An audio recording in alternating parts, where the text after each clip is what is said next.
Hello, folks, and welcome to the latest episode of the video games website, chooch.com. Whoa. The podcast of it. You want to try one more time? No, we're rebranding right now. Me and it John have been talking about this. And This is it right here. Oh, no, that was just a little comedy. It's all right. Oh, so what's the plan now? Can I get a recap? The plan is that we do the normal podcast and we just continue. Yeah. Okay, I'm ready. Okay. Did you say so, go? Hello. The video game website named Chooch is putting out the newest podcast for you to listen to with your ears. Hopefully. Can we do that too? Can we listen with our... all right, sorry, go ahead. No, you do your thing. No, yeah, I mean, if you want to, after it's done, you can listen to it once it's out on the airwaves. I can't. I can never listen to something that I'm on. It makes me feel like a fucking gremlin. Me as well. But, I'm John. I'm here, and with me is Solon. Hi, I'm here. And Rose. Happy first day of spring. Oh. The equinox is here. Happy nice, spring. I guess. Happy spring, everybody. Rose, you're here too. Yeah, and I can feel it's spring already because I've had to have my window open like all day because it is hot, which is weird because it was like 20 degrees last week. Uh-huh. It is fucked up. It's pretty good temperature right now in Florida. Good, I would say. It's still a little chilly, but in a good way. In the kind of way where I can go out in like a t-shirt and pants, and it just feels nice. Yeah. It's like room temperature outside. That's exactly what you want. That's like... mwah. Absolutely. But instead of going outside like a normal human being would, you should be staying inside and playing some video games. Because, oh boy, there was a lot of video game news this past week. Sure was. And a lot of games came out, too. A lot of stuff we could talk about. I think first off, I think we should hit the big thing first. So we can all point and laugh. Are we ready to talk some big shit about Google Stadia? Yes.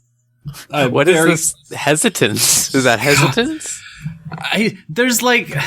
It's such a weird feeling knowing that there's like a giant company out there that wants to get in on gaming and wants to like really contribute to the culture, and you just know they're just not going to do anything. They literally have like, it feels like a bad faith argument almost, like Google, the people that like 75% of the time fail every time is going to try to... Can you explain what they're trying to do? Because I even need some help coming up with like what their goal is with Google Stadia. It's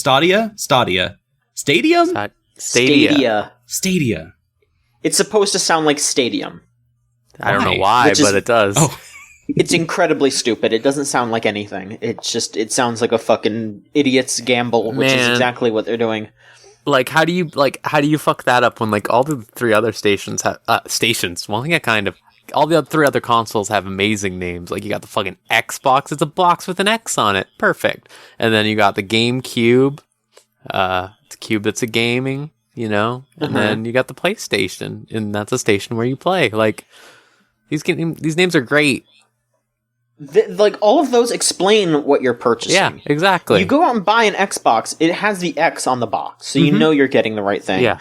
You go in to sign up for Google Stadia, like... I'm gonna be like, what is a Stadia? Why am I signing up for a Stadia? Why don't they call it the Google waste of money or the internet problems or something like that? I don't get it either because Google doesn't often have this problem. Like, the Chrome box is a box that can only run Chrome. The Chromebook is a netbook that runs Chrome. The Chrome bit is just you're just making things up now. The Chromecast has, I guess, Chrome on it, and it casts stuff. Yeah, I mean, you know, that makes sense. Anyway, so to explain what this stupid thing is, Google was like, oh man, what if we wanted to make a game console, but we didn't want to actually make the box? They decided to get in on the concept of video game streaming in the sense that you're streaming the game. the game is being streamed like you would stream a Netflix movie or a TV show or your Spotify music or anything like that. Which, like watching a movie on Netflix is already is sometimes a bit of a problem. Watching something on YouTube can hitch a whole lot if your internet isn't like fiber perfect internet. Hell, like using Twitter and downloading a picture. Like if you're just trying to look at a picture of like, oh, my friend has posted a wonderful image of themselves. Let's take a look. You can sit there for a minute and wait to see your friend's picture because that's how the internet is for 90% of people in America. And the like 10% of people that don't have that problem all live where Google is. And that's why they decided this was a good idea. Yep. So they're promising that there will be good latency. They're saying that you won't need to have anything except for the subscription because you can run it through anything that has Google on it. So like your PC, your Chromecast, I guess certain Google phones will have it, but it's the current internet, the way that the internet is handled in America will not be able to handle this. Yeah. Like, at all. Yeah, I mean, like, the popular example people have been throwing around, right, is On Live, the famous, like, service that just fucking ate shit in the mid-2000s. Yeah, that was, like, 2003 or 2005? Yeah. And that, like, everyone's just like, wow, yeah, that worked out great. Good job, like, replicating it. But even if you want to go more modern, in Japan recently, it's been very popular to do this, especially on the Switch and Vita. Phantasy Star Online 2 on the Vita, for example, just streams it out from somewhere to the Vita for you to play. And the only reason it works in Japan, it doesn't even work in all parts of Japan. It usually just works in Tokyo and other big cities.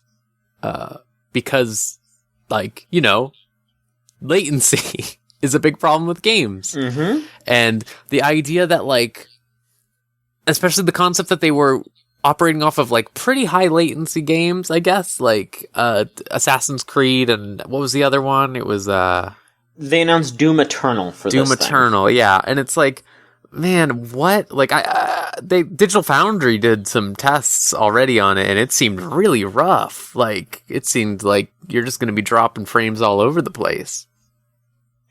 Yeah, I'm not one to worry that much about your frame rates and all that, as long as it's stable, but there is no way that this will be stable. Like, there is no way. And, they're coming out trying to be like, oh, you're going to be able to, we're going to host esports on this. Like, are you out of your fucking mind? No! Nobody's going to want to stream a fighting game on this shit? Where they're, like, we talk about fighting games based on frames. Like, people get pissed when they play online fighting games, just in general, because it's too slow for them. Like, even if they have the perfect fiber connection, those people are still upset about it because it's not as good as it would be if the person was sitting next to you. There is no way this is going to work the way that they want it to. Like, the infrastructure just does not exist. I don't think anyone in the entire world, like even where fiber is the norm, that's still not good enough for general gaming, like how people want. Yeah. It's a pie in the sky, absolute bullshit thing, and Google's gonna shut it down in like a year. Yeah. And all the games that they made exclusively for it are just gonna poof into the ether, never to return. So it's just crazy to me that, like, as we've been seeing games move towards the games as a service, every game has to be multiplayer, etc. They make this console where you would never want to play a multiplayer game on it. Like, what? Like, yeah, there's the frustrating thing is that there's no precedence for any game companies asking for this. Mm-hmm. When there's plenty of game companies who might actually find it reasonable to have Google host all of their servers. Like, if you're an MMO company or if you're Riot working on some kind of any of their projects that are not necessarily like latency heavy, like League of Legends, but could actually use a lot of having all of their data on one centralized server.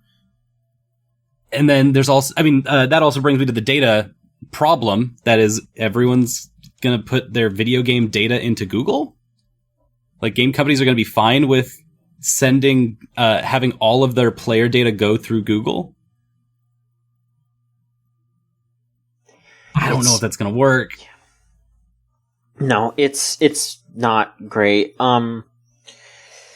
They announced that they will put out a controller, which I guess is going to be connected to Wi-Fi, so even if you don't have something that can connect to Google, like if you don't have a PC or a Chromecast or anything like that, you can just use the controller and it will connect to Wi-Fi, and then that will just let you run the games, which is kind of insane because at that point, why wouldn't you have a PC if you have a router? Yeah. I kind of feel like you would have some kind of PC or laptop or phone or anything.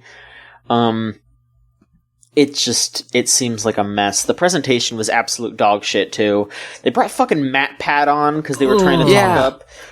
They were trying to talk up how good it would be for like content creators, because there was one part of it that was kind of cool in theory, but also sounded like shit because I don't want to put up with any of the motherfuckers that would use it. But the one thing that was kind of neat was they talked about how if someone's streaming a game, built into the infrastructure, you'd be able to like queue up with them if they turned on the ability to do so you wouldn't have to like worry about adding a bunch of people to your friends list. Like if you're streaming, someone could be watching and you could just press one button and it's like, oh, now you're in line to play the game with them. And like, you know, that's kind of neat. There's some multiplayer stuff there that's cool, but also just them sitting there talking about how great YouTube celebrities are right after fucking PewDiePie was partially involved with a mass shooting. Like, look, I feel like I'm being a little too mean here. If you're just an average streamer, you're fine. I fucking stream on YouTube and the Twitch. I know plenty of good people who are streaming out there. I'm just saying that like 90% of the big ones are fucking Nazis. And I don't want to see them anymore, okay? Even aside from that, MatPat is notably a disingenuous person, which kind of makes him the perfect role model for really Google. Like, if you want someone to scam you, MatPat is the number one, like, used car salesman of video gaming. He's like the CinemaSins kind of person who just destroys all critical thought by just making stuff up. That reminds me how much I love that fucking, like, the whole thing started with, like, a man coming out on stage and saying, no, I don't play games, but... Yeah, it was the CEO of Google. He just, like, rambled about how he doesn't know anything about video games, but was like, but I know this is really important, so we're gonna do this, which was, like, the most basic, generic way for him to just come out and be like, video games make a lot of money. Google doesn't make a lot of money off of video games yet. I want to fix that and make even more money. Yeah, it was Sundar Pichai who looked really good, presumably, at 144p on his own YouTube platform. Yeah, it's a fucking mess. I don't, like, none of this is gonna work, like, at all. It's just... I was happily surprised at your article. Just how skeptical it was made me feel really nice, John, like I wasn't the only one. What was the last line you wrote on the Chooch article? Well, I wrote something to the effect of that it will launch in 2019 and it will shut down in 2020. That's right. Yeah. Yep. That was such just a concise way of putting it, and it's really stuck with me. But yeah, I mean, you know, I feel like it says a lot that, I mean, partially because this is a more positive thing and it's good for the industry. This next thing I'm going to talk about or just mention, but it says so much to me that Google came out and announced a new gaming platform, and 90% of the conversation out of GDC that I've seen has just been people talking about unionization. Like, yeah. Yes, unionization is good, and that is what people should be talking about, but, like, fucking nobody's talking about Stadia at fucking all. That tells me everything about this. Like, Google announced a gaming platform, and everyone's talking about unionization instead. That's great, but also, haha. Yes! Take that. Boom. Yeah.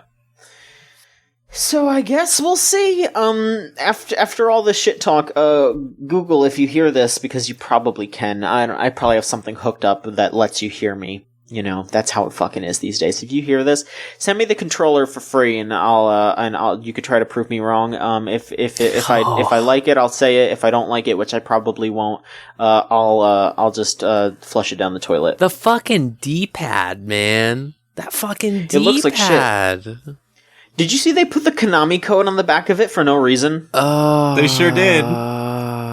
Even though the Konami code can't really be input on that controller because it doesn't have like a start button.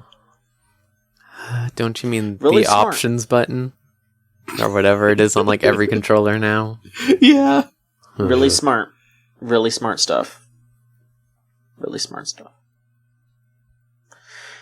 Why don't we talk about something that we actually enjoy now? Because now I'm just kind of a little depressed. Because these people, even after doing this, they're just going to end up firing a bunch of people and walking away with their big fucking paychecks. I don't want to think about this anymore. Yep. Solon, you've been playing games. What's some games that you've been enjoying? I actually found some time this week to sit down and play some games. Well, okay, I didn't find time. Time found me. Because I sat down to play, this is 82 Apps' new game Factory Town, and I'm going to be putting a review about it shortly once I can get away from my middle school students who have their big state competition next week, which I'm like so nervous about. But Factory Town is a game that is literally just what it says on the tin, like you're doing a SimCity type game where everything's pseudo-automated. There's just a lot of automation, and it's a game that like slowly builds on itself to where you start automating your automations, and there's no point in that game where they tell you you've done something wrong or bad. Like there's no negative feedback like, oh, your town is losing money and everyone's very miserable with you. It's just like, oh, your town is instead of being 20 happy, it's just 5 happy now. Oh, that's because a worker is not delivering from one side of the town to the other anymore because they got stuck somewhere. You get that unstuck and then everything goes back to 20. Oh, actually now it's 30 because you found a new automation that like saves everything a lot of time and you can start building outwards again. So it's like 100% positive reinforcement. And because of that, I ended up like starting a game at 8 and then it was like 1 p.m. and I was like, Wait, is everyone going to bed now? Oh no, it's 1 p.m. or it's 1 a.m. and it's a school night and oh no! So Factory Town basically ate my life with its automation and adorableness. It's an interesting game and I really can't wait to like show you because it has a lot of interesting impacts. As a game from 82 Apps who originally made Robot Roller Derby Disco Dodgeball. Oh yeah, which was another just wild game, and this has like some weird similarities to that. I don't know how you get similar between Dodgeball and SimCity, but well, I'll show you, and it's gonna be really awesome when that article eventually comes out. But yeah, it ate my life, and I'm really excited to talk about it now because it has like a really interesting narrative with just how the game works and where it's going. And so I played a lot of that. I played a lot of Arcade Spirits, which is even like more adorable and kind of thought-provoking in a way that I wasn't expecting. Oh yeah. I got through the second chapter of it, and it has the entire second chapter is about you go to an auction for arcade games, and there's an eccentric person who preserves arcade games that are dying. And so he doesn't ask you for money. This sounds weird. The eccentric millionaire game collector does not ask you for money. He asks you more for your story. He asks you for something that's like of value to you that you can then trade with him for arcade games.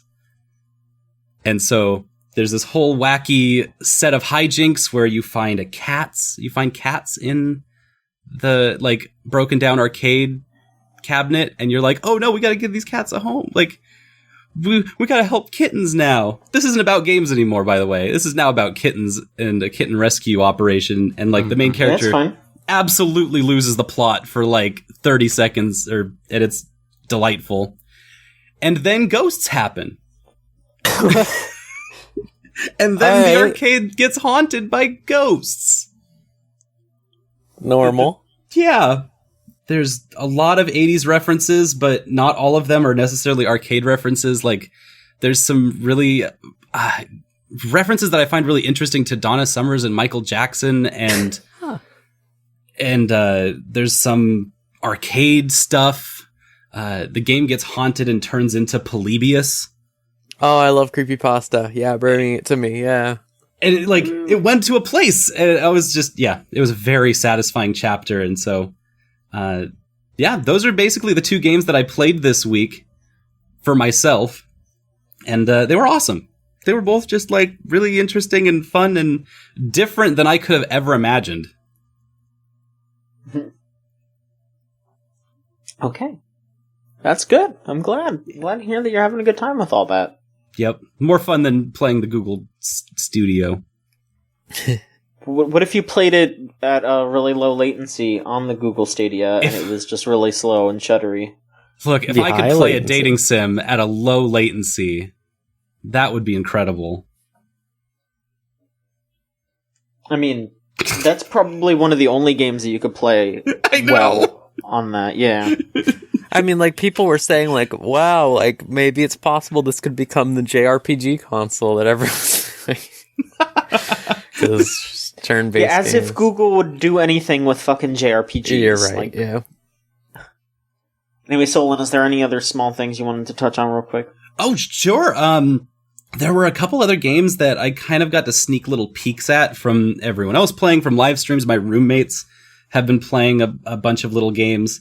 And so I got to see, I don't know if you've heard about this game, but Baba Is You. I've seen word of it. I've seen some gameplay. It's pretty cute.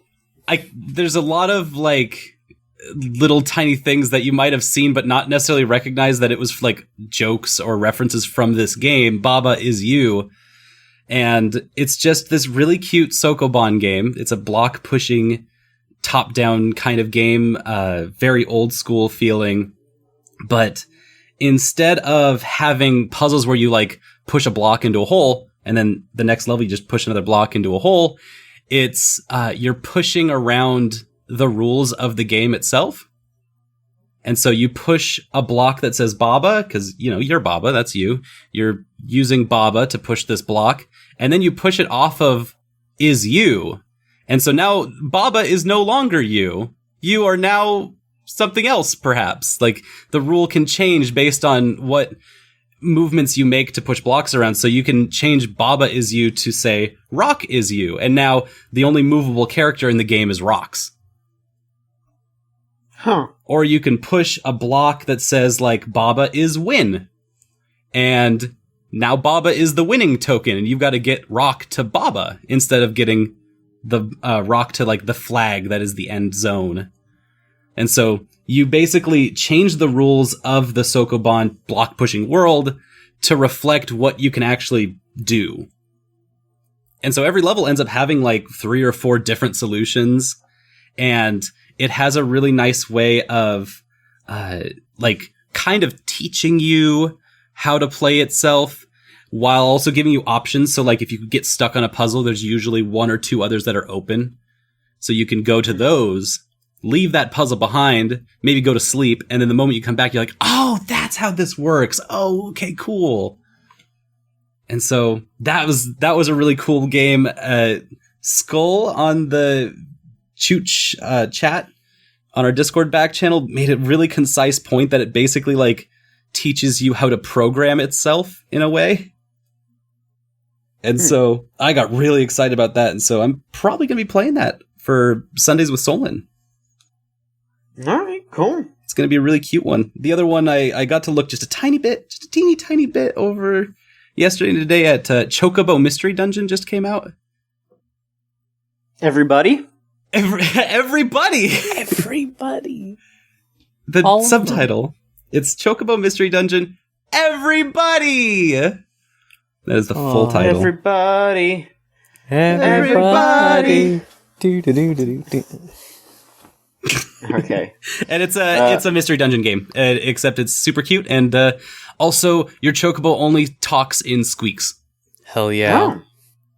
And that's it. I feel like if that wasn't the case, people would be mad. Oh, you know what's great is that the last Final Fantasy XIV like big story raid that's all dramatic, the main character of it was the Chocobo from Chocobo's Dungeon. What? From Chocobo's shit. It was just them, and they were so cute. I loved them so much. Aww. They were called Alpha. That's so nice. I really liked so you know where we're at in 2019, where every mascot, like monster creature, has to talk now.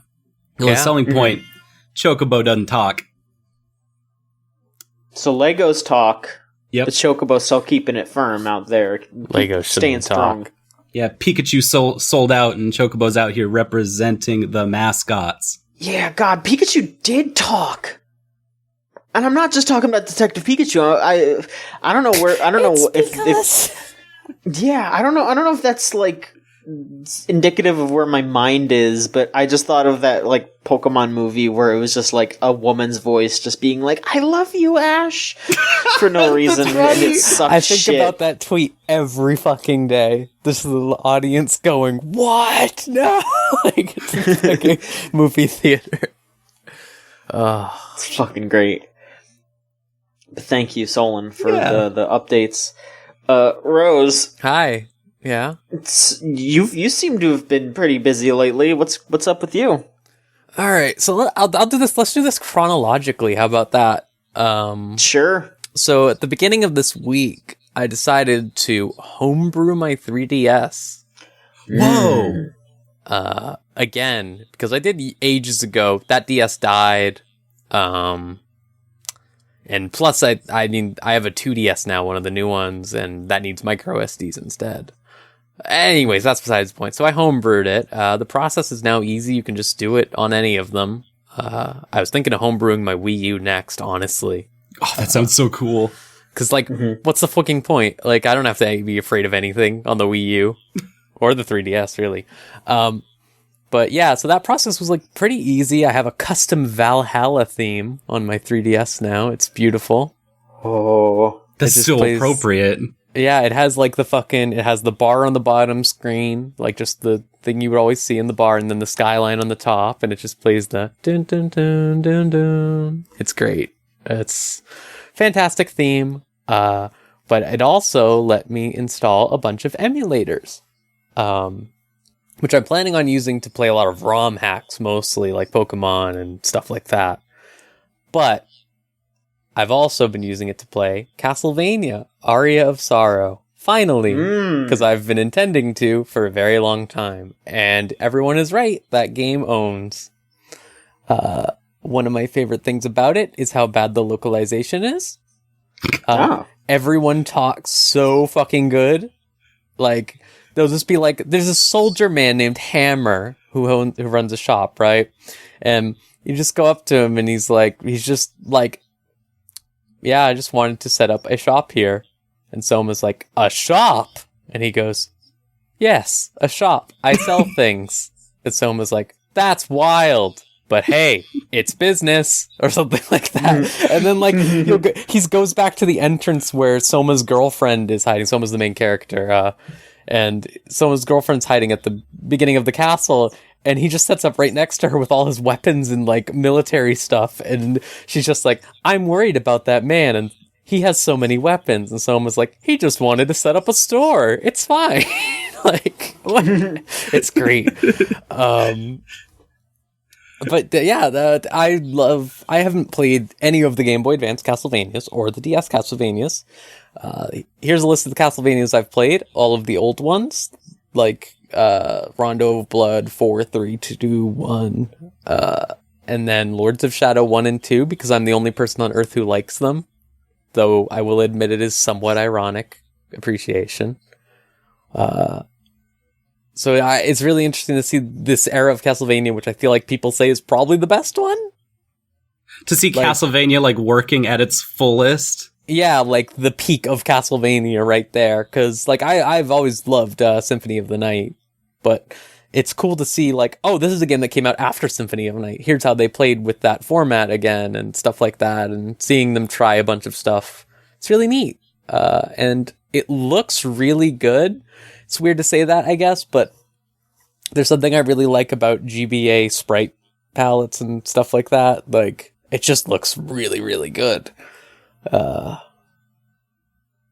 yeah, 2 weeks ago when we played the Final Fantasy 1 and 2 on the GBA, it was like, God, this looks really nice. Yeah, all those games look great. Like Super Mario Brothers 3, like all of this, like just upgraded enough SNES palettes or like sprites and stuff. Like it's really good. Yep. But yeah, I've been playing that. I started a little bit of Radiant Historia, the remake. I had never played it at all. It seems interesting. But I will have to play more before I can say a lot about it, really. I feel like, that's about it for my DS. Oh, you really are going in sequential order. Yeah. You're starting way back. We could go anywhere from here. We can go anywhere, yeah. The next thing I did on my DS, actually, real quick, let me step back. Checked in on the Badge Arcade again. Oh boy. You ever check that out, John? Solon, either? I checked it out when it was new, but not any recently. Did you know that it shut down like a year and a half ago or something? Yes, I did know that. Do you know what state it's in now? They just like shuffle through a bunch of like really shitty Pokemon sprite badges and stuff like that. Yeah. It's a shame because I always thought like the concept was cute if it didn't cost money. Yeah. But like Japan got so. This is another thing I'm learning through homebrewing. Japan got so many badges. Like they got like Sanrio collaborations. They got like anime collaborations. You can get like fucking like Code Geass fucking badges you can put around your 3DS. Like just have Lelouch hanging out.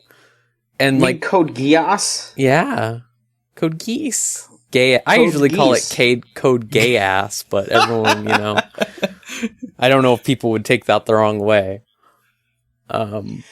Maybe.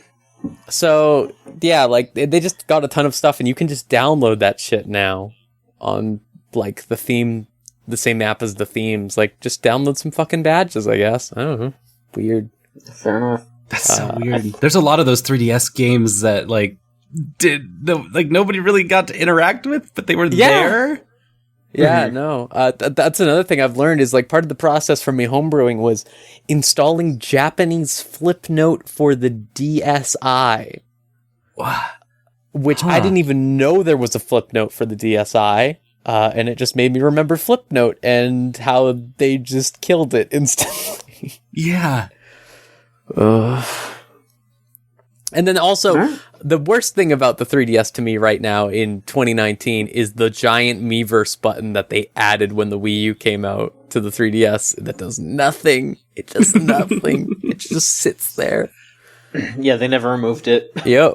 All right, yeah, but that's the fucking Badge Arcade is so funny. Like, like this little rabbit's there, and he's just like, "Wow, you're in luck. Today's a free day where I give you a free play." And then like the banner says like, "Every day is that day from now on." Like it's like,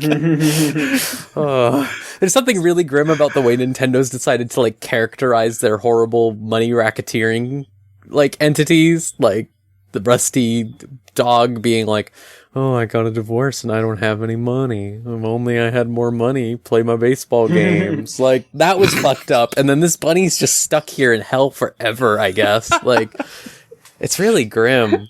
You're right. That's all, like the 3DS is still fully supported by Nintendo in every way, but it doesn't look it.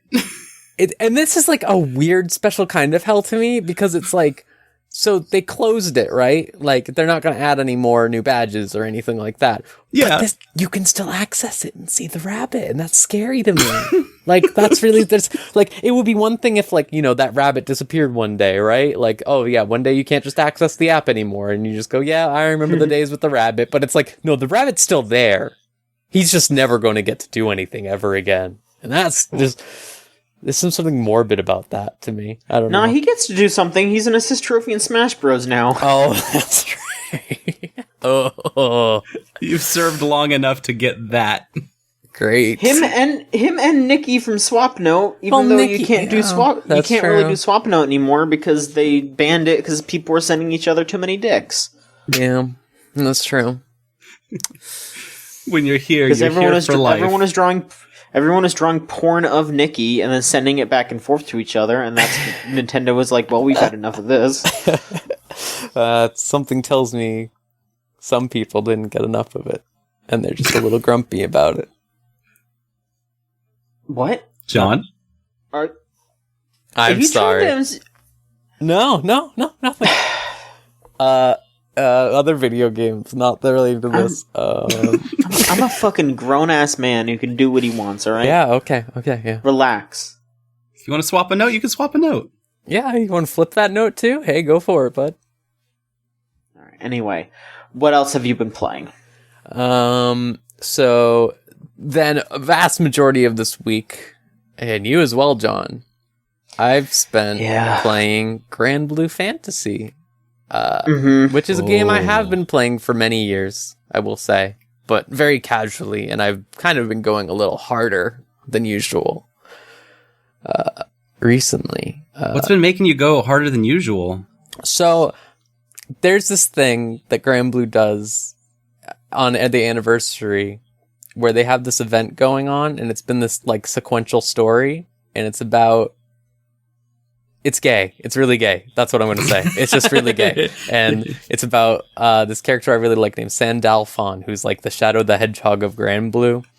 And it's just about him coping with the death of his boyfriend.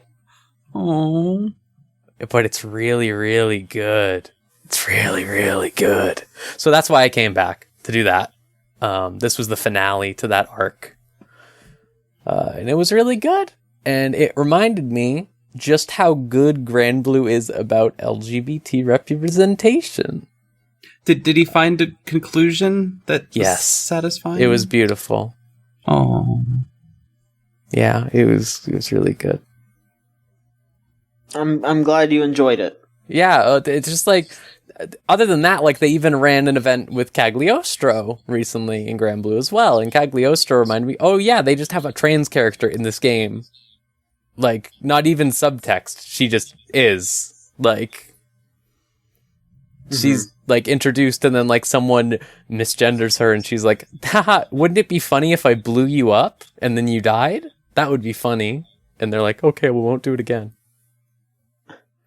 And just there's a bunch of other, like, gay couples with very little subtext, just blatancy throughout that game that I really appreciate. Especially considering, like in Fate Go, it's just because they didn't want to change the dialogue when you're playing as a girl, for the most part. When it's like people being like, oh yeah, this is good gay shit. But like in Grand Blue, it's with characters that aren't the main character, like interacting with each other and just being like, yeah, they're married. Like they just released a new character whose splash art is just her like resting on her girlfriend's like stomach and being like, I want to be with you forever. And it's like, whoa, this is great.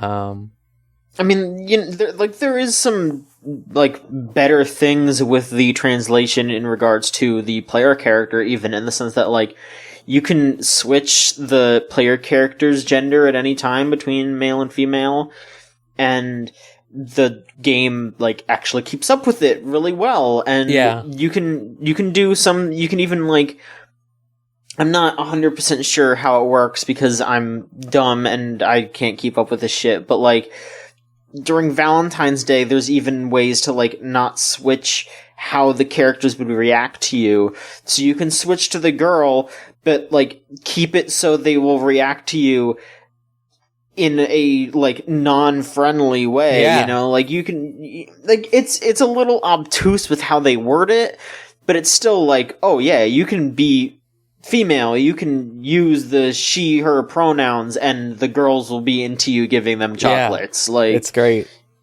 Yeah.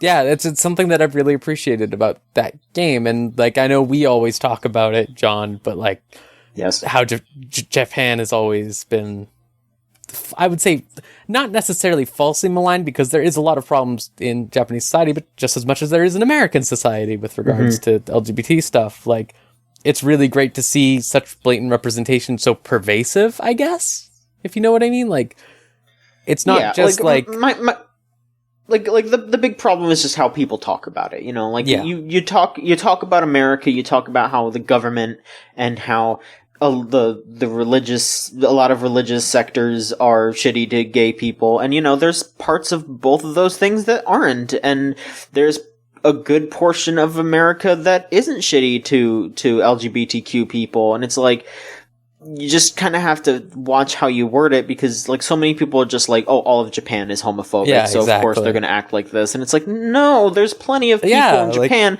just as many people in America, who are fighting against that and are not okay with it, and just hand-waving it away as erasing them. Yeah. Just as much as just saying, oh, all of America is homophobic, everyone in Florida is a piece of shit, or whatever. Like, you know, like, no, there's plenty of fine people all over the place. They're just surrounded by assholes, and those assholes need to go away. I've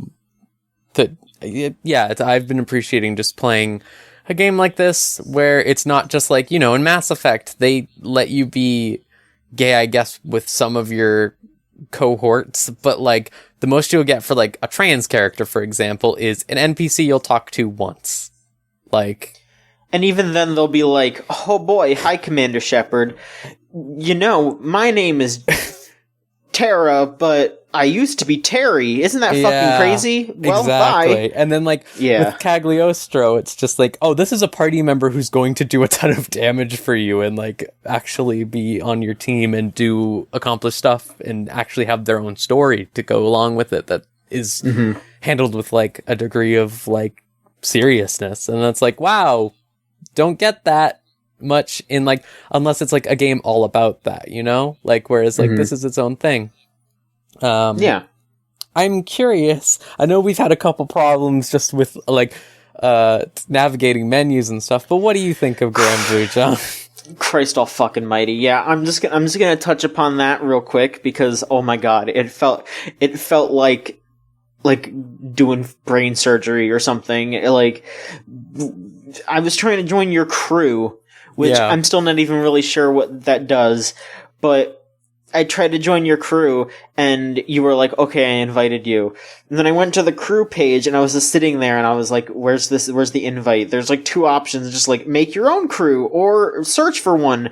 It's like, okay, maybe I have to search for it. So I, like, searched under the criteria for you, and it didn't show up, and I was just like, well, this fucking sucks. So I was just, like, scrolling around, you were listing, like, 70 different places that it could be, and then all of a sudden you just go, did you check the envelope on the homepage that just, like, they drop a bunch of bullshit on there that doesn't mean anything, and I was ignoring it because it was all stupid, and I was like, no, and then I check it and it was right there, and I was like, well, this fucking sucks. Anyway, I feel like I should describe what Grand Blue Fantasy has been to me, because that would be the most normie way to look at it. It's basically just like a free JRPG. You have to go through a bunch of hoops to download it. I'm sure that if you're playing it in browser, it's fine, but I wanted to play it on my tablet.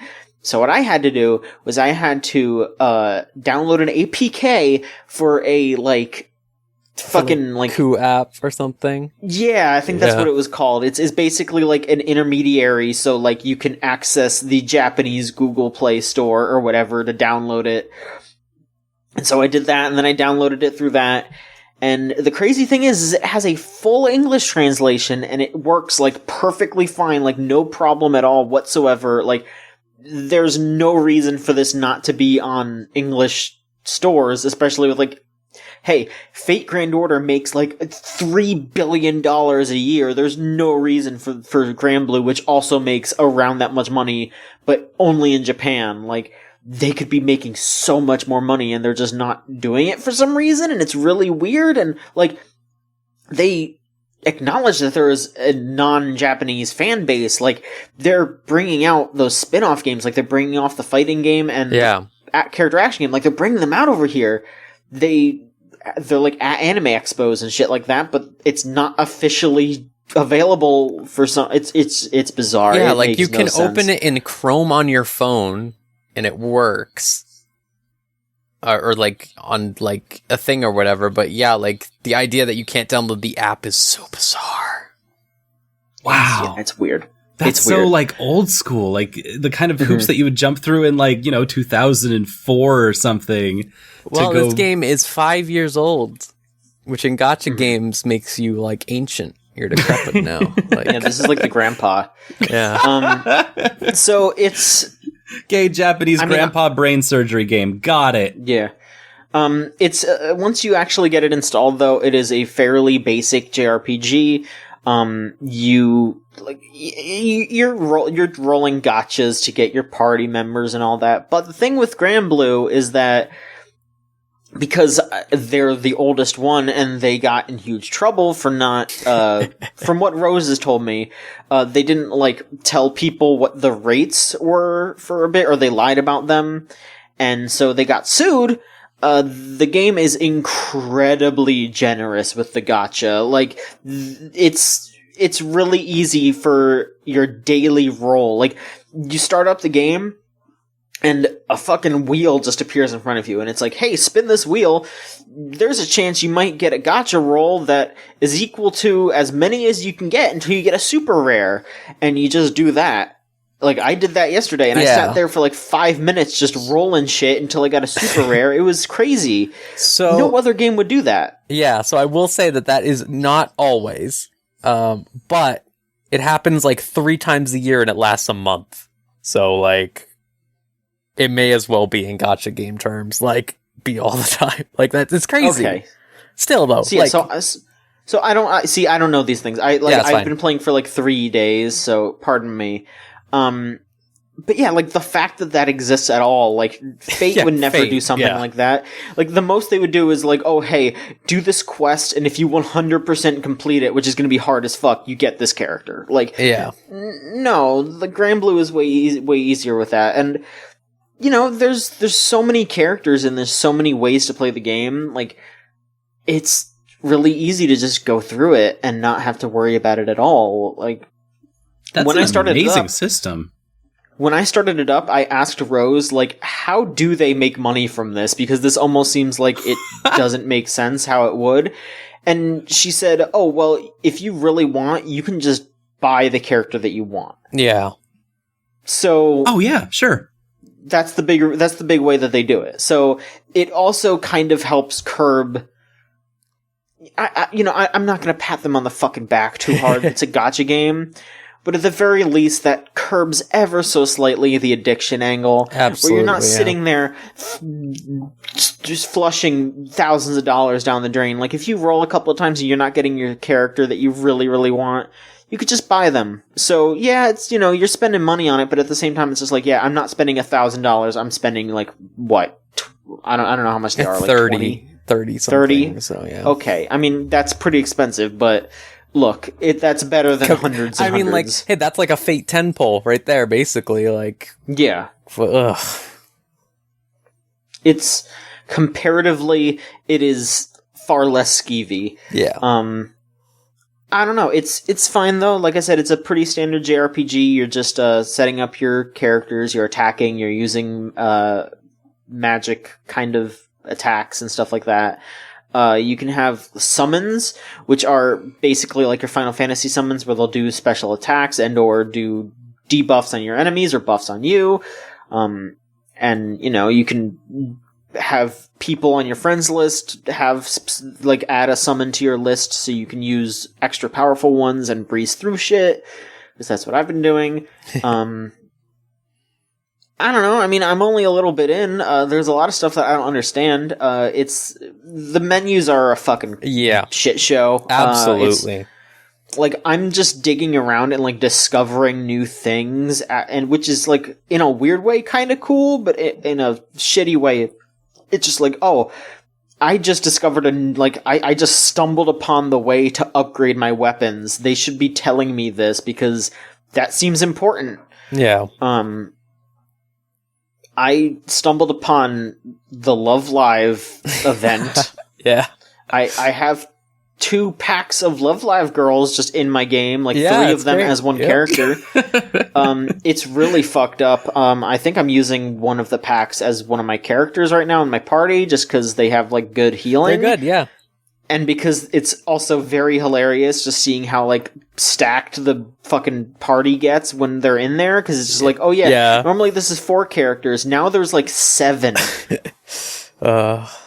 There's like a ton of ridiculous collaborations with Granblue. Like, they've done like Precure, they did Persona 5 last year. Like, you just get fucking Joker on your team. I mean, I saw that, like, they have the fucking Jehuti from Zone of the Enders and as a summon. when you summon it, it plays the song.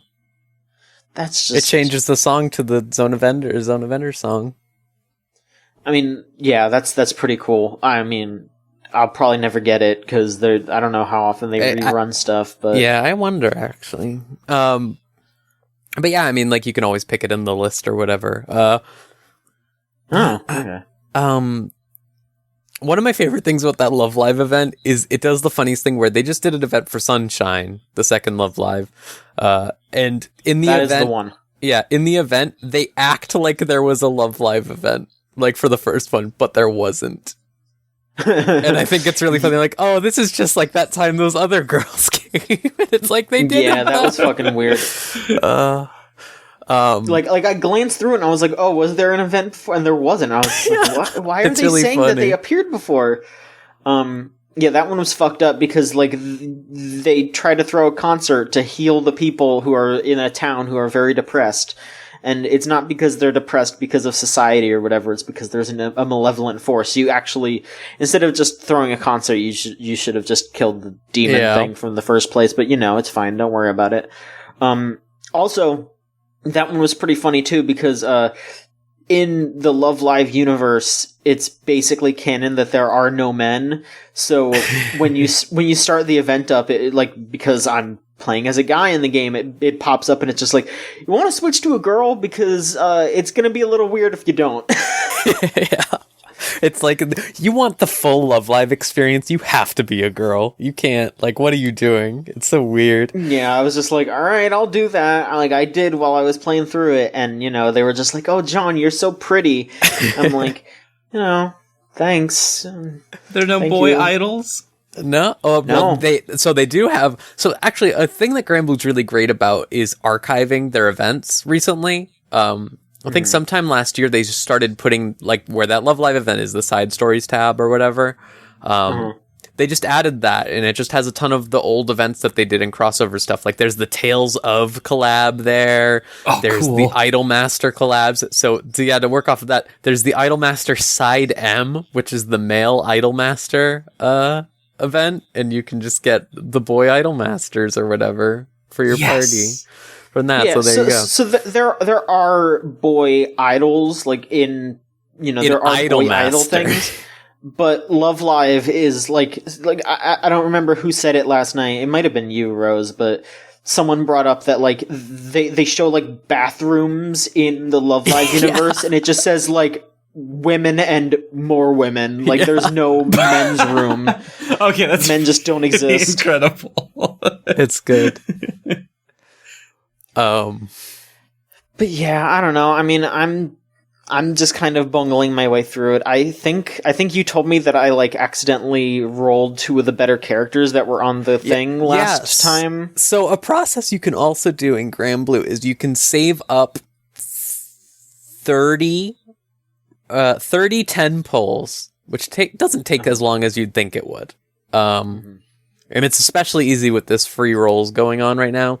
And if you do those 30-10 pulls in a single gacha banner, you get to just pick one of the characters, like just outright. Whoa.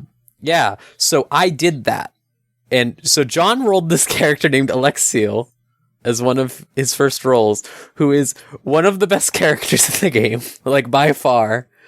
And I actually sparked for her. That's what it's called. It's called sparking because you trade sparks to do it. Every roll you do gives you a spark. So I traded in all my sparks to get her after John just got her on like one of his first pulls. Yeah, there you go. It was pretty funny. I also got. I think I got one of the girls in the swimsuit that everyone's freaking out about. Like I think one of the girls that you were talking about earlier. Oh yeah. Yeah. I don't know. All the swimsuit ones are strong. Yeah, Of course they are. It's the nimbleness that not having clothes on allows. I just played a fucking. Okay.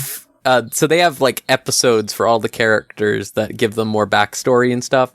And there's like a couple outfits in this game that aren't great. And one of them is this Christmas outfit for a character named Clarice, and it's literally a Santa bikini. And the entire thing, like her entire thing is like you go on this mountain and there's people freezing to death, and she goes up to them and is like, "I'm wearing this Santa bikini. Listen to me. You don't have to be cold. Cold is just a state of mind." What? And they're all like, "Oh my god, she's right. Cold is just a state of mind." That kind of whips ass. I'm not gonna lie. I'm sorry, but that's kind of great. It's just really funny. I really like all the character stuff in Grand Blue, honestly, and like their writing has just gotten better and better over the years, and I like it. Like it's like you said, it's obtrusive and stuff like that, but I use a browser extension that makes the menus easier to navigate and stuff like that. Oh, well, fuck me, I guess. I know. I told you this. I told you, like, you're playing on your tablet. I want to be able to play it when I'm at school. Yeah, I know. Exactly. That's the thing. It's like, I wish they would just be like, oh, yes, for our 5th anniversary, we're making the app usable or something like that. Like, that would have been nice, but, oh, well, like, I do think, like, as far as gacha game go, probably the best one I've seen. Especially since, like, you see that shit going on with Fire Emblem right now. People are not happy with that game. What happened? They started, like, taking away a lot of the free-to-play currencies that players get. Oh, no. Which, that game was always generous, so it's still pretty generous, but it's, like, the type of thing where it's like, ooh, you guys are already pretty stagnant, as is. Like, that game is a very boring game. I don't know if you know this about that game, but it's, like... Yeah, I tried to play it for a bit, and I'm already not really a tactics person, but I was like, oh, this is simple enough, and it got so fucking boring so fast. I was done pretty quick. Yeah. That game's just, I think, is, unless they do something really wild, it's just going to be in maintenance mode, probably pretty soon. Like, yeah. I feel like a big thing with these gacha games, something I've wanted to talk, like, in length about at some point is, like, the ones that really go in on their story, like Fate Go, always has the funny events and stuff, and Grand Blue has, like, a pretty, decent JRPG story going on, and same thing with their events, but their events are more serious than Fate's. Like, those are the ones that, like, have the long legs and, like, people really talk about and make a lot of art of and stuff like that. Like, with Fire Emblem, it's like, it's a Nintendo story.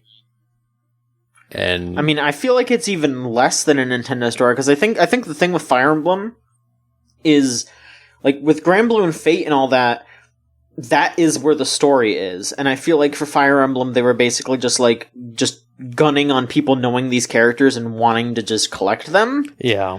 And I don't think that's enough, because, hey, people can already do that in the base Fire Emblem game, and they only have to pay...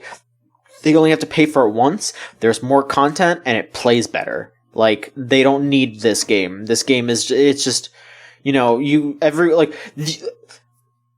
only reason why that game exists anymore is because they keep putting Camilla and Tharia in sexy outfits that they wouldn't put in the main game. Like, that's why it exists. Oh, okay. All I know about it is that you have to scrounge the Nintendo website for like Fire Emblem specific coins, which I think is really weird. God. I mean, every time they post a new like website for a game, you can like look around on the homepage and find My Nintendo coins on there. So that's not that big of a surprise. Sure. My Nintendo coins. Yeah, you know, you can get fucking discounts on Wii U games on that. Oh, you're right. Shit. I can't believe they haven't updated that. Mm-hmm. There are cool stuff. You're right. You're right, Solon. There is some cool stuff in there. There are cool little things in there, but it's just whenever I see the Fire Emblem one specifically, they're like their own separate currency, so you can't use those on anything else, and it's just like, oh, those poor guys. Yeah. All right, that's enough gotcha to kill Niall, I think, right? Niall, I'm so we got sorry. that lethal dose? All right. Yeah. I'm sorry, okay. Niall. Solon, why don't you talk about the last game you've been up to? Oh, earlier this week, there was a announcement because it has been one entire year, a solar rotation of Sea of Thieves. Really? That game actually survived the whole year. By that. I know, it seems like it just came out, and we played it to the point to where, like, we have maxed out pretty much everything, and there wasn't, like... I really liked the core game loop, but there wasn't much else outside of it, and that's kind of been the, like, ongoing thing. And so they were like, all right, 1 year update, thank you everyone who's played, here's a bazillion gifts. They're very, like, kind with just giving out things that you can dress up with and things that represent your like value. Like the first day that people played, they gave out eye patches for like the whole first month. It's like, hey, you're early adopter, here's an eye patch. 1 year in, they're like, hey, everyone who played, here's a gold eye patch, and here's like a gold set of cannons that you can decorate your boat with, and here's like the gold 1 year anniversary boat. Y'all can just have it. And so they give you a bunch of stuff every year. And then they were also like, also, we've got some stuff coming up, and we've kind of talked a little bit about it, but now we actually have the details that they're going to have a full PvP arena mode. It's separate from the like main servers of games. So you, from what I understand and what I've seen, the rumor is that you can access it from like the main menu. So there's going to be like, you can go on an adventure and it's just normal Sea of Thieves, or you can go straight into the arena and set up a little PvP type server there. And they've updated the combat, so now it's got a little more stuff going on. They announced some events where you're going to be like stargazing and using the stars to navigate to specific parts of the map. And you can now do a bunch of little things like you can knock down your other boats' masts. So that's kind of like a headshot type of thing where the boat doesn't sink that way, but like they just can't move now for some undisclosed amount of time. And so there's a lot of little tiny updates with you can now have different meats and stuff, and you can cook meats. Oh, hell and then, yeah. So like we're getting into that MMO stuff, right? It's finally becoming like, oh, we can actually do stuff like cooking on the boat. You can get raw sharks and raw fish. And how do you get those? Oh, fishing! Oh, thank God. Every MMO needs fishing. That's my personal opinion. They added fishing to the game.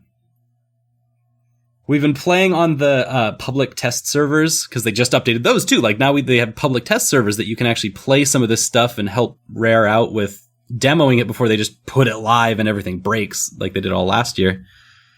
So like we were trying out fishing, and fishing is really hard but satisfying because it's actually something you can do while you're sailing to other islands.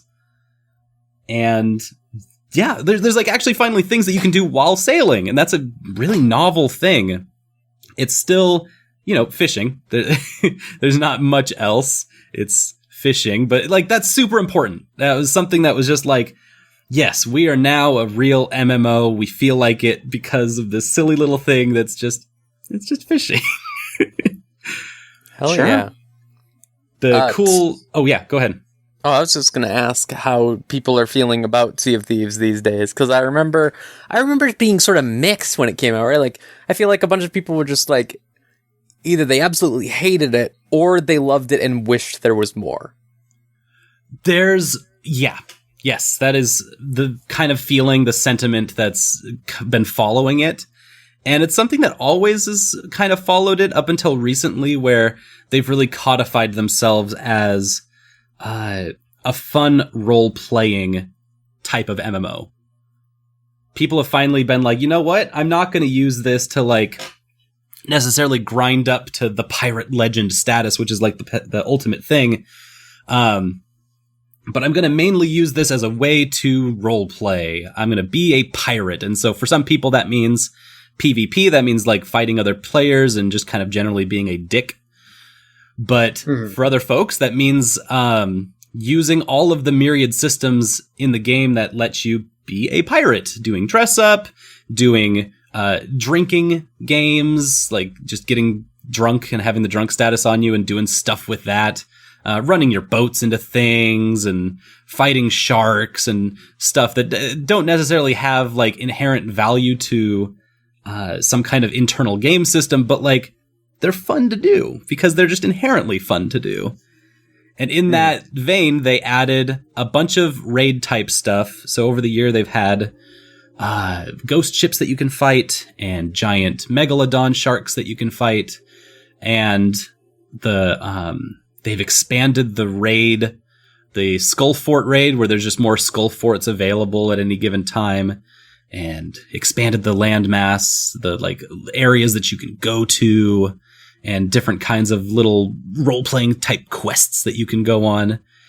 But then the last thing that they added really recently, and this one's just in the main game already, is they added a, what's that called on a boat? Not a hook shot.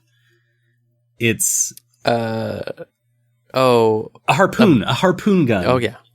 And this harpoon gun can attach to anything, and wherever it attaches to, your boat just goes to that now.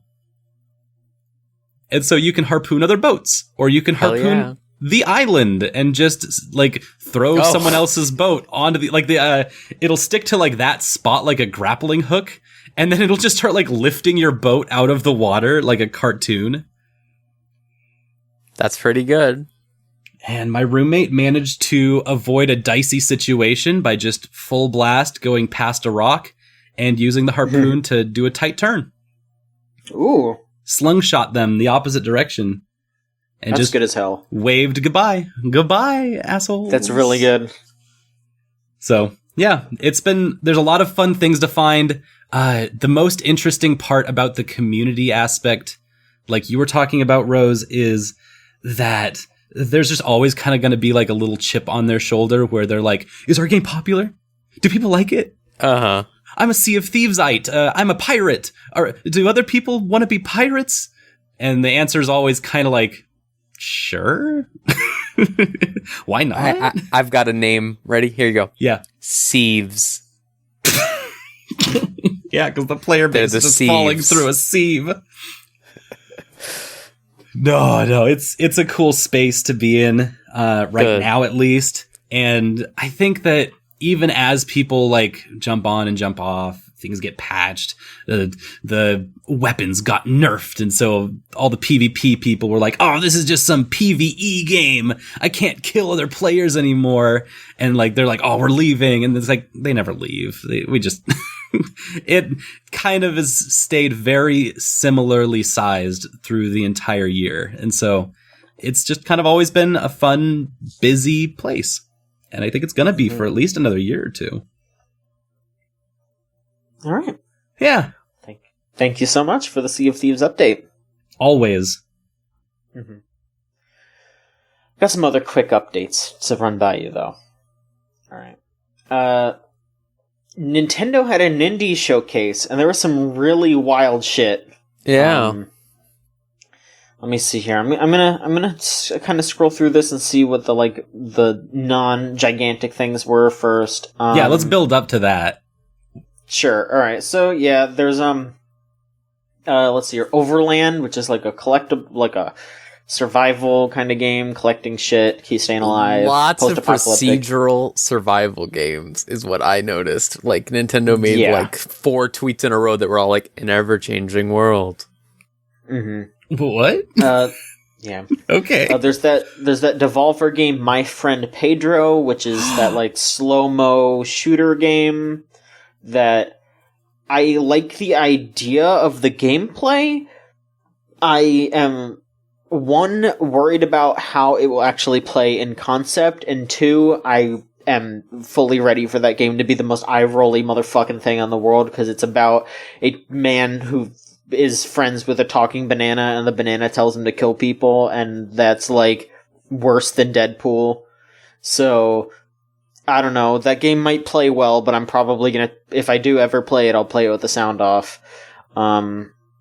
There's NeoCab, which is just, I don't know, I feel kind of bad just saying this, but it's basically Valhalla, but in an Uber instead of at the bar. There's The Red Lantern, which is a mushing game. You play as a musher, and you're trying to survive mushing. Oh, like in Alaska and Canada? Yeah.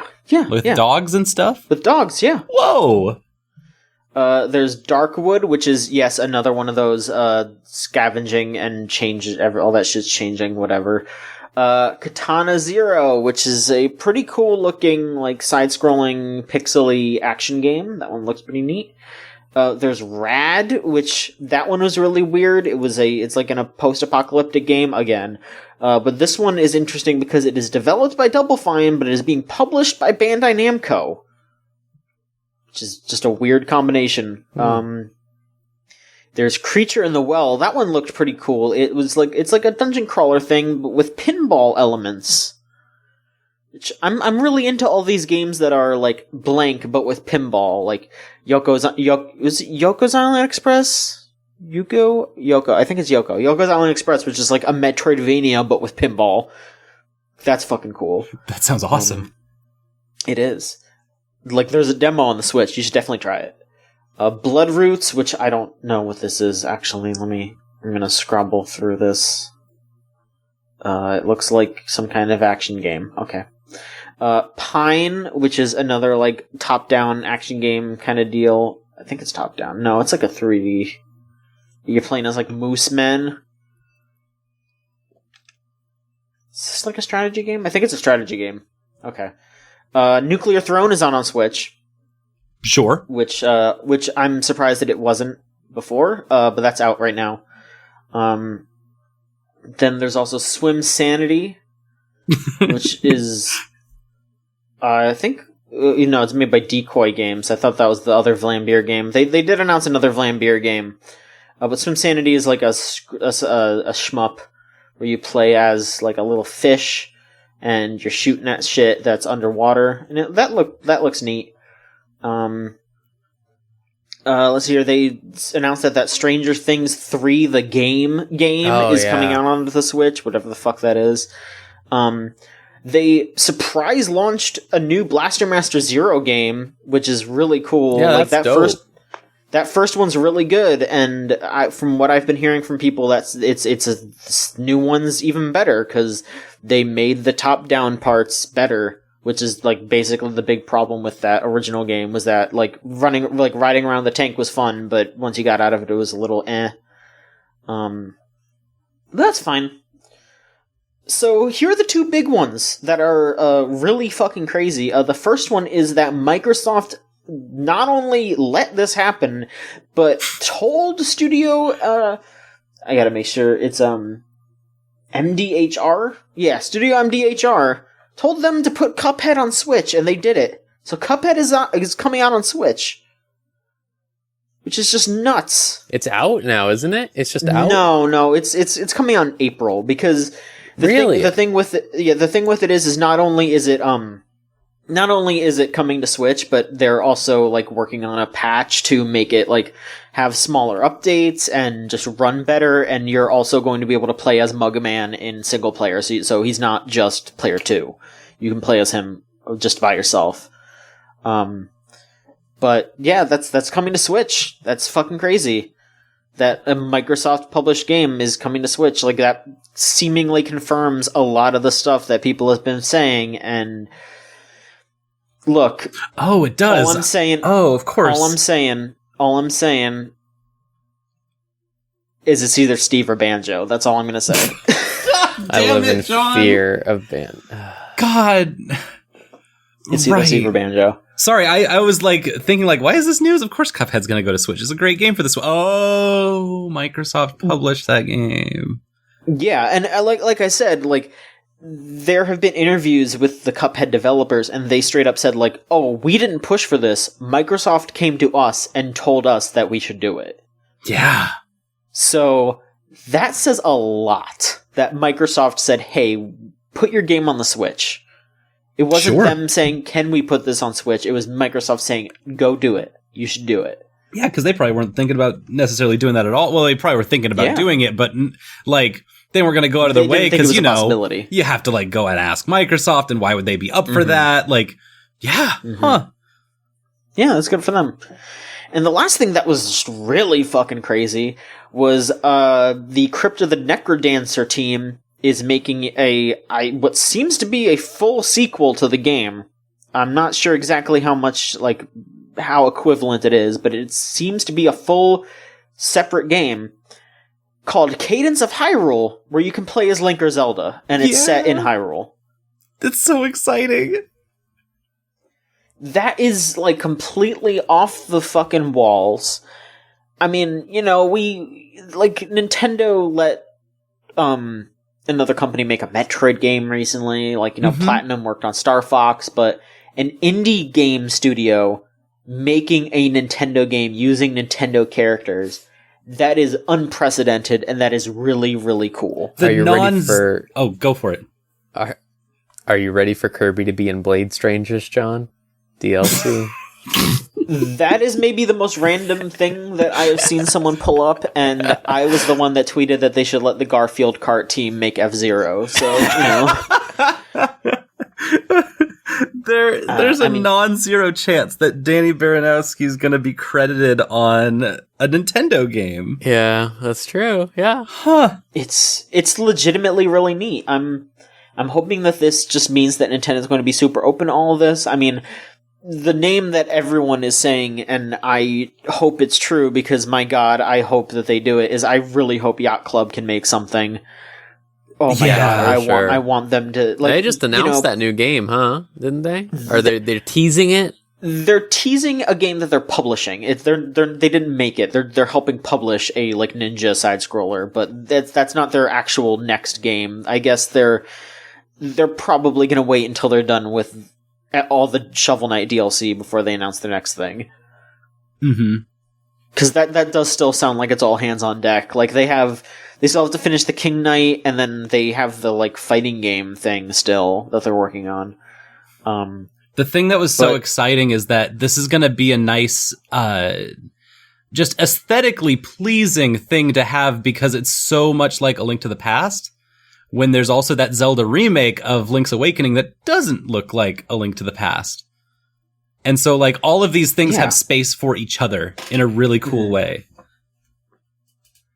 Yeah, and I'm glad that you can play as Zelda too. You know, like, they didn't just go, oh, let's just put Link in here. Like, they also went with Zelda, and I really appreciate that they brought in, again, to be a fucking bastard here, I noticed pretty immediately that they used a bunch of her Smash moves in it too. Like, she does her the Din's like Fire, Love and Din's Fire and all that. Like, it's cool. Yep.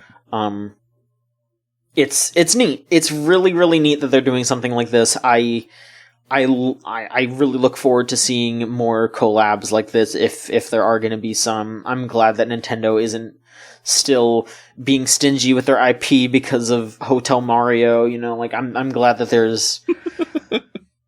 I mean, you know, there's part of me that's happy about that, but there's also a part of me that just hopes that there is another disaster so we can have more YouTube poop content in the future. I want someone to fuck up a Mario game so bad that people are still making fun of it like 30 years later. Ever the optimist, John. Yeah, that's, you know, That's how I want it to be. I mean, I'm optimistic in the fact that, like, everyone will be fine. I just want to laugh at Mario saying toasters and all that again, Dude, you already got that, like, earlier, like, last year or whatever, when fucking Hotel Mario became a meme again for some reason. And it was good. And you know what? We could use more of that. Okay? Here's my challenge to... I don't know if anyone here knows the Crypt of the Necrodancer people. Here's my fucking challenge to you. Push the limits of Nintendo's, push them to the limit of what they'll accept. I want you to sneak King Harkinian or Guanum in that game. Make King Harkinian say dinner as well. That will be the next level's move. Mm-hmm. Like, make him say dinner. He needs to be in there. It needs to be the exact design from the CDI game. And he needs to talk about ship sailing in the morning, wondering what's for dinner, saying that this piece is what all true warriors strive for. Like, just choose one and go for it. Or put Guanum in there, and he can say, "Squadala, we are off," and he can fly around, and it'll just be incredible. Like, there's so many things you can do. Anyway, no, for real, I am glad about this, and I hope other indies get that bump, because, hey, you know what? Fucking let Toby Fox make a Mother game. About time. Like, actually, though. Like, yes. For real. Just, like, have Shigesato Itoi just hand Toby Fox the fucking Mother, the staff of Mother, and just let Toby Fox do it. Like this fucking, like, corrupted Polaroid from the 1940s or whatever, that's what it is. It's just like, you look at this and you can make a Mother game. I mean, he already can, but I think he could just get the blessing. Yeah, he could get the blessing. When you said the staff of Mother, I literally thought of like a knob staff that you have to like pass down. I thought you were gonna say like he picks up the fucking like all of them and then like all these people who made Mother and then just cancels it. Like he just gives them a leash that's just attached to them. Like, here you go. Here's where I've been hiding them. Rose, you've been playing something else. Yeah, I have. The big release came out today. Not when you're listening to this, folks, but you know.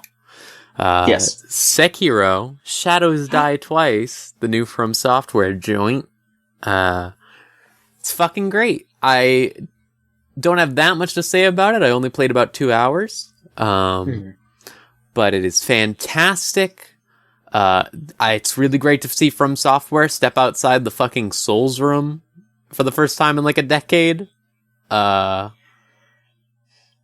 really went and made like it's just Ninja Gaiden, honestly. Like it just feels like Ninja Gaiden if it was made with like a degree of knowledge of how game design should be instead of how Ninja Gaiden was designed for the most part. Sorry, Ninja Gaiden. Oh, like those 3D Ninja Gaiden Black. Yeah, like those are kind of nightmares to play.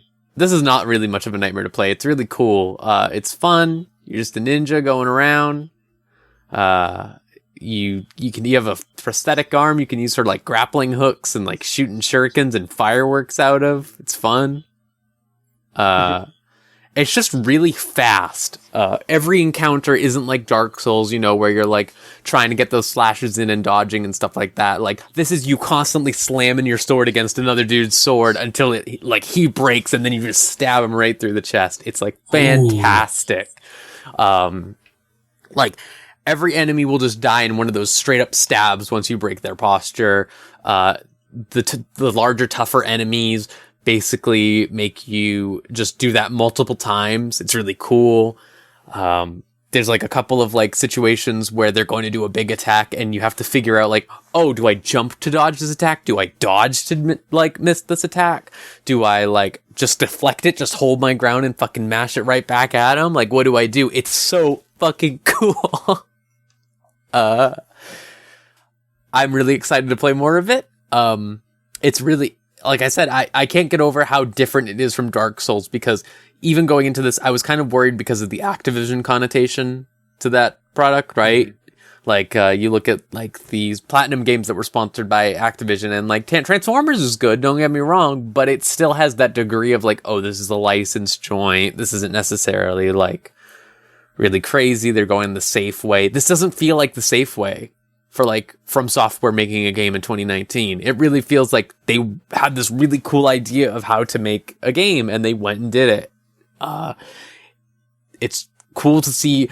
Again, there's just this sort of disconnect in my head because I want to think of it as a Souls game because it has that same sort of general atmosphere, but at the same time, it's real ass Japan. Like, people are talking about Buddha, like people are talking about the Sengoku era, like shogunates and stuff like that. Like, it's really interesting. I'm just like really excited to play more of it. It just feels so much fun to play. Like, just grappling hook, like sneaking around and then like getting that perfect stab in on a dude. It's just something you wouldn't get out of Dark Souls, but you still get like that sort of satisfaction that you would from figuring something out in Dark Souls, right? Like, you get the success, but it feels like honestly more like faster delivery. Like, you're getting this more often, like that good feeling of accomplishing something. Like, every time you kill a dude, it feels so good. Like, just jamming that sword right through their chest or stuff like that, and then like throwing him to the side and then like whipping the blade to get the blood off. It's just so cool. That's amazing. My experience with the Dark Souls series is usually like the final stab feels really good, but mostly because everything else feels really not good. Yeah. And so for sure. Did they finally like get that final ending of a samurai duel to feel like as climactic as it could be? Yeah, like even with the little, like I said, like all of the hits that you're doing for the most part aren't actually hitting them, like that you're doing the quote unquote damage to them as. You're hitting their blade until it knocks back, and then they like can't even react, and they go like, oh, and then you just stab them right through, and you get that final hit in. So it's just like a lot of like clank, clank, clank, clank, and then whoosh, like it's a really great experience. I can't like I had put off playing it until like just a little bit before we started recording the show, and like the smile on my face when I just actually got to fight my first dude.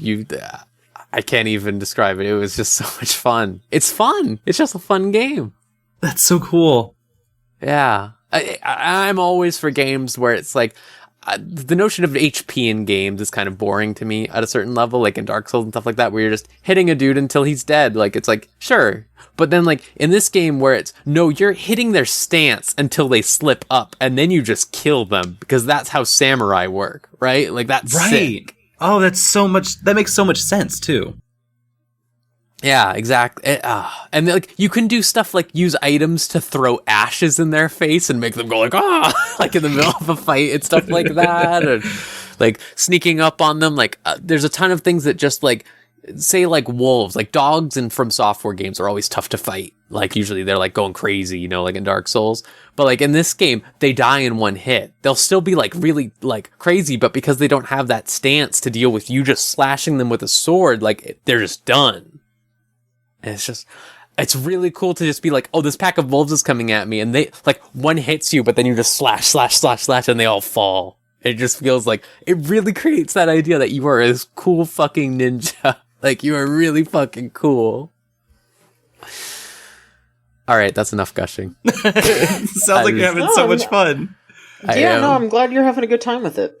I am, yeah. I'm fucking spoiled recently with these games, let me tell you. Like, Devil May Cry, making me feel like that all the time, and now this, it's great. I was gonna say, this year for 3D, or third-person action games. Yeah, it's phenomenal. I'm really glad, because I'm not big on first-person games. Mm-hmm. And that's kind of what a lot of things have been recently. And recently, I say, like, the last 9 years. Like, I hope they start making some John games soon, or I'm gonna be pissed. Yeah, I was just saying to one of my girlfriends earlier today, like, I was like, she was saying, like, wow, you know, it must be nice to just get spoiled like this all the time with, like, Devil May Cry and, like, now this. And I was like, yeah, I hope they make some games for other people now. I think I've gotten my fill. They won't even put out fucking DLC for the games that I play. Like, I'm just sitting there like, man, I sure love thinking about this fucking plant. for 6 months or however long. It feels like it's been 6 months. It's gonna be 2. Show the fucking Joker gameplay, Nintendo. I'm done. You know what? Speaking of games that are for John. Yeah. There is a game that is for John that got announced. And it's for John because it's a collection of a bunch of old games. Yay! So Konami seems to be doing something actually good for a change. You know, for once. What? Am I right? I'm gonna. How? Everyone, pull up your favorite Jim Sterling video, and we can all have a good time making fun of Konami. I was literally going to say, did they free like all the slaves from their basement or something? No, they didn't. Waiting on that. Oh, yeah. Look, I'm always going to be judgmental of what Konami does, but at the very least, they made a good idea. They did a good thing with regards to game release here. They announced 3 Konami anniversary collections. Because this year is Konami. Yeah, this year is Konami's 50th anniversary. Okay. So they're going to do 3 collections. They're going to be released on everything: Switch, PS4, Steam, and Xbox One. Do they have 3 franchises to collect? Well, they have more than that, but there's stuff. Okay. So they announced there's 3 of them. There is the first one here is the Konami Arcade Classics collection. Okay. Which will be coming out on April 18th. All of these are going to be $20, by the way, which is a good price for this kind of thing. It is Haunted Castle, Ajax, Gradius 2, Life Force, Thundercross, Scramble, and Twinbee. So that's a yeah. That's a pretty solid collection. Like, Haunted Castle's a piece of shit, but the rest of those games are pretty good. Like, you know, you get your Gradius. Like, those are mostly shmups, and Konami was very, very good at shmups. A lot of those are just remind me of the Yu-Gi-Oh cards that I have, because I have a bunch of the Konami arcade Yu-Gi-Oh cards. So, that's probably why there's all those Starship Yu-Gi-Oh cards, isn't there? That is them. Yes, oh, that is them. That's funny. Oh, that's actually really funny. Yeah. It's possible to make a deck based around them, but it's not very consistent. I just always thought it was weird that there were starships in this Egyptian card game, like, motif. Yeah, no, there are Gradius cards, and then there's actually a whole nother archetype that is the bosses from Gradius. Like, and I actually like the Gradius bosses archetype a little bit more, because it's based around this card called Boss Rush, where you play that card, and every time one of your big core monsters gets destroyed, you could just automatically summon another one. So they just keep coming out. That's fun. It's really fun. Like, it's brilliant. like a boss rush in a game. It's really cool. Huh. So the other 2 games that got announced were they announced a Castlevania collection and a Contra collection. Oh, okay. So I'm guessing you just heard about the Castlevania one. Yep. Yeah. So the Castlevania one, which is like, it's about time. Yeah. So I mean, they announced they had that quote unquote collection that was just Rondo of Blood and Symphony of the Night earlier. I think late last year, early this year. Which that was okay, but this one seems to be based on classic Vania games. We're talking about the side-scrolling original Castlevania games, not Metroidvania, the original ones. So this one's going to come with Castlevania, the original one on the NES. It's going to come with Castlevania 3, Dracula's Curse. It's going to come with Super Castlevania 4 for Super Nintendo. And Castlevania 2, Belmont's Revenge, which... that is not the Game Boy version of Castlevania 2 Simon's Quest. That is a completely separate Castlevania game for Game Boy. Oh. It is the second Game Boy Castlevania game. So they've announced 4 of those games. They're going to announce another 4 more. They haven't said what they are, but they've pretty much confirmed that none of them are going to be like Igavania games. So it's not going to be like Symphony of the Night or anything like that. I'll say my predictions. My predictions are one of them is going to be Castlevania The Adventure Rebirth, which is that WiiWare remake of the first Castlevania Game Boy game. Because that first Castlevania Game Boy game is dog shit, but they remade it for WiiWare and made it pretty good. Wait. So I think that'll be one of them. Really? Castlevania Adventure is the only Castlevania game I've ever played, and I haven't played any since, because I had a Game Boy. You should play other ones. You should play other ones, because that one's rough. But the music's really good. It is. And but so the when I was a gameplay is kid, great. I would just not play the game and just listen to the music. Because they made me, they made me so mad as a kid. I'm thinking that they'll put Bloodlines in the Genesis one. Oh, cool. I think, I don't know. I would say it would be a good idea for them to put Rondo in, which they probably won't because that's already on that PS4 collection. But maybe they will because A, they should, and B, it was only for PlayStation, so that would be a good way to get Rondo on Switch, Xbox, and Steam. And then the last one, my prediction for the last one is Kid Dracula for Game Boy. Oh. I want them to put Kid Dracula on there. That would be really cool. Yeah, that would be really cool. So, the second one is, or the last one is the Contra collection.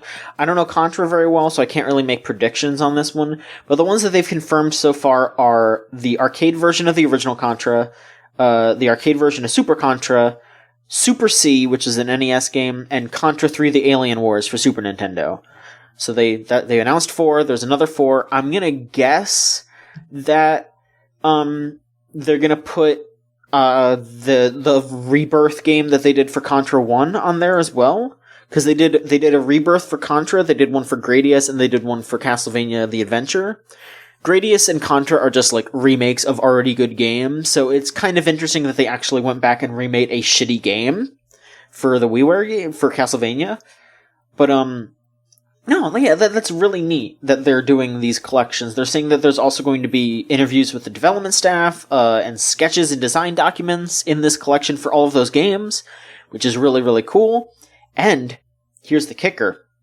Not only did they announce all these, they also very heavily hinted that there is going to be another collection of games like this, but for the Igavania games. So we're probably going to get some kind of 8-game maybe less, but we're going to get some kind of collection for like the games like, say, Aria and Dawn of Sorrow and Portrait of Ruin and Order of Ecclesia. Like, if they put all of those games out for like $20 or $30, that would be fucking incredible. And I really hope they do that. That would restore a lot of goodwill and for especially certain fan groups of Konami. I mean, I'd buy it day one, because, like, look, I have a lot of those games already for DS, but, like, if they're going to charge $20 or $30 for it, like, I don't have Aria, I don't have Dawn of Sorrow, I don't have, like, Harmony of Dissonance, like, there's a couple of games that I don't have, but each of those games, like, just buying one of those would be more expensive than buying that collection, so it would be worth it immediately, just to have all of those games in one place. It's great.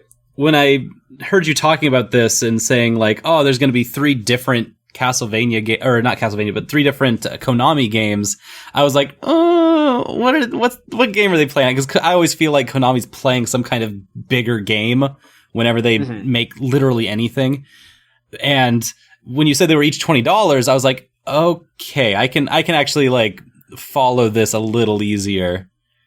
Yeah, it's just going to be digital. It's going to be like the little digital collections, and it seems like they're going for the, like, you know, I mean, I don't think this is going to be like digital clips level, because they don't have digital clips on hand doing this. Like, you know, we're not going to get that Cifaldi touch here, but I think it'll be as close as it can be without Frank Cifaldi working on it himself. I'm a little surprised that it's not like the Mega Collection Sega type stuff, because like those were like, those would look like all of these games are on one disc and it's $60. It would look something like that. But having it split out into 3 different releases is like, it's an interesting call, and I don't really know what to make of it. Yeah, like I'll probably skip the arcade one. I'll think about it. Maybe if it goes on sale, because like I like those games well enough, but I feel like I feel like that'll be, you know, good enough. Mm-hmm. But like, I'm getting that Castlevania one day one. I might get but like, I'll send Konami $20 right now if they promise me that they're going to do an Igavania collection. Like, oh my god, please do that. If they were going to do 8 games, I'd have to think about what 8 games it would be. Like, it would be, for me, if I were going to pick, it would be Symphony, Aria, Dawn, Portrait of Ruin, Order of Ecclesia, Circle of the Moon, Harmony of Dissonance. I think that's the one for Game Boy. It's either Harmony of Dissonance or Harmony of Despair. And then just put Kid Dracula on that one again. Yeah. Unless I'm forgetting something. I might be forgetting one. It's frustrating for me because I know that the Konami games that I want, they'll never do.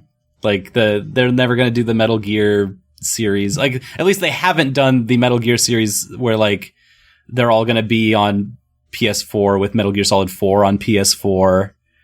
Yeah. And they're never going to do a Bamani rhythm game collection. That's what I'm waiting for. If they do, I will eat my words, but, like, man, they've done so much. So they've done Bemani so dirty as, like, historically preserving that series of games, the DDR and Jubeat and all of these other rhythm games. Should do a Bomberman collection. Ooh. Because Konami owns Bomberman now. They should do Bomberman or Adventure Island or something. Dude, just keep making classic collections like this and make them reasonably priced. People will eat that up. I'll eat them up. I would too. I like, this is weird because it's like the lowest fucking bar for a video game company like Konami to like rise over, and I'm just like, are they going to be able to even do that? We'll see. We'll see. I mean, you know, it's kind of fucked up that, like, all I'm really asking for here are, like, remakes instead of for them to make an actual new game, because I don't really trust them with making a new game, but... Whoa, no, don't, you don't have to make a new game, please. No, put it down, Konami. Yeah, it's fine. And then, real quick, I guess I just want to mention this last bit of news, because it's kind of interesting. You know, I'm still pretty opposed to MK11, because I don't want to buy a game with fucking Ronda Rousey in it. Oh, Mortal Kombat, yeah. Yeah, may she fuck off forever. Mm-hmm. But they did announce some new characters for the game. The first one was Noob Saibot, which, you know, that's fine. It's Noob Saibot. People know Noob Saibot. But they announced the first DLC character, which is actually, like, really cool. They announced that Shang Tsung is going to be a playable character in MK11. It's the first DLC character, and he's going to be played by the dude that played him in the movie, Kari Hiroyuki Tagawa. Yeah, that's pretty good. That's really neat. He's also going to, like, be your host in the crypt, so when you're going around, like, unlocking things and doing challenges, he'll be there to, like, toy with you and be, you know, his whole fucking... like, ready to swallow your soul and copy all your moves and shit like that. Oh, so that's really cool. That's really neat that they, like, got the actual Shang Tsung from the movie to actually play the character in the game. That's super neat. Because he was always, like, the one that hosted the Mortal Kombat tournaments in the original games, right? Was that character? In the games, it was hosted by Shao Kahn. Oh, that's the name. Yep. Yeah, who's the guy with the big hammer and shit. But in the movies, in the first movie, the movie that's actually a fun watch, that was he hosted the Mortal Kombat tournament. Oh, okay. But which I think is probably for the best, because I feel like Shao Kahn is just like this big burly pissed off man, and that doesn't really play as well. But like, I think it fits better because. I think for what Mortal Kombat is, I think the whole, like, oh, we're the martial artists versus the magic, and, like, Shang Tsung has always been the, like, magician villain of that series, the, like, original magic user. So I think for the movie, it was probably smarter to have, like, the magic user fight the humans, so they were just like, oh yeah, we have our martial arts, and we're better than magic, and I think that just fits a little better. Rose. Hi. There was another game announced that was really surprising. Do you want to talk about that? So, this week, out of almost nowhere, it was leaked a little early, I guess, huh? But, like, only by, like, an hour. They announced Vampire the Masquerade 2. Mm-hmm. The sequel to Vampire the Masquerade Bloodlines, a game that came out, 15 years ago? A lot. Oh my god, you're right. Like that. Like, oh no! This is like a years ago. Yep, just confirmed it. 15 years ago. Oh. So that game, people really like that game. Notoriously unfinished game because, back then Obsidian, it wasn't really Obsidian, was it? It was, Troika. That's it. Troika Games never really finished many games. Or had really good budget stuff going on. But this time around, they're making it. And I really am actually kind of interested in it because I've always liked the concept of it. But as the developers of this new one actually said in an interview, like, the old one is very much a product of its time.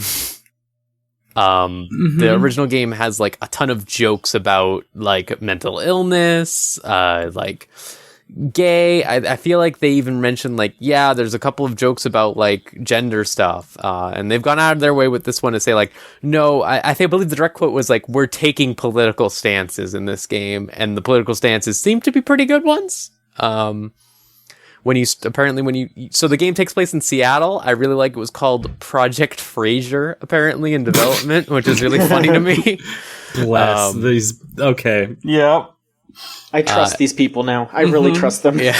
Your starting class is a barista.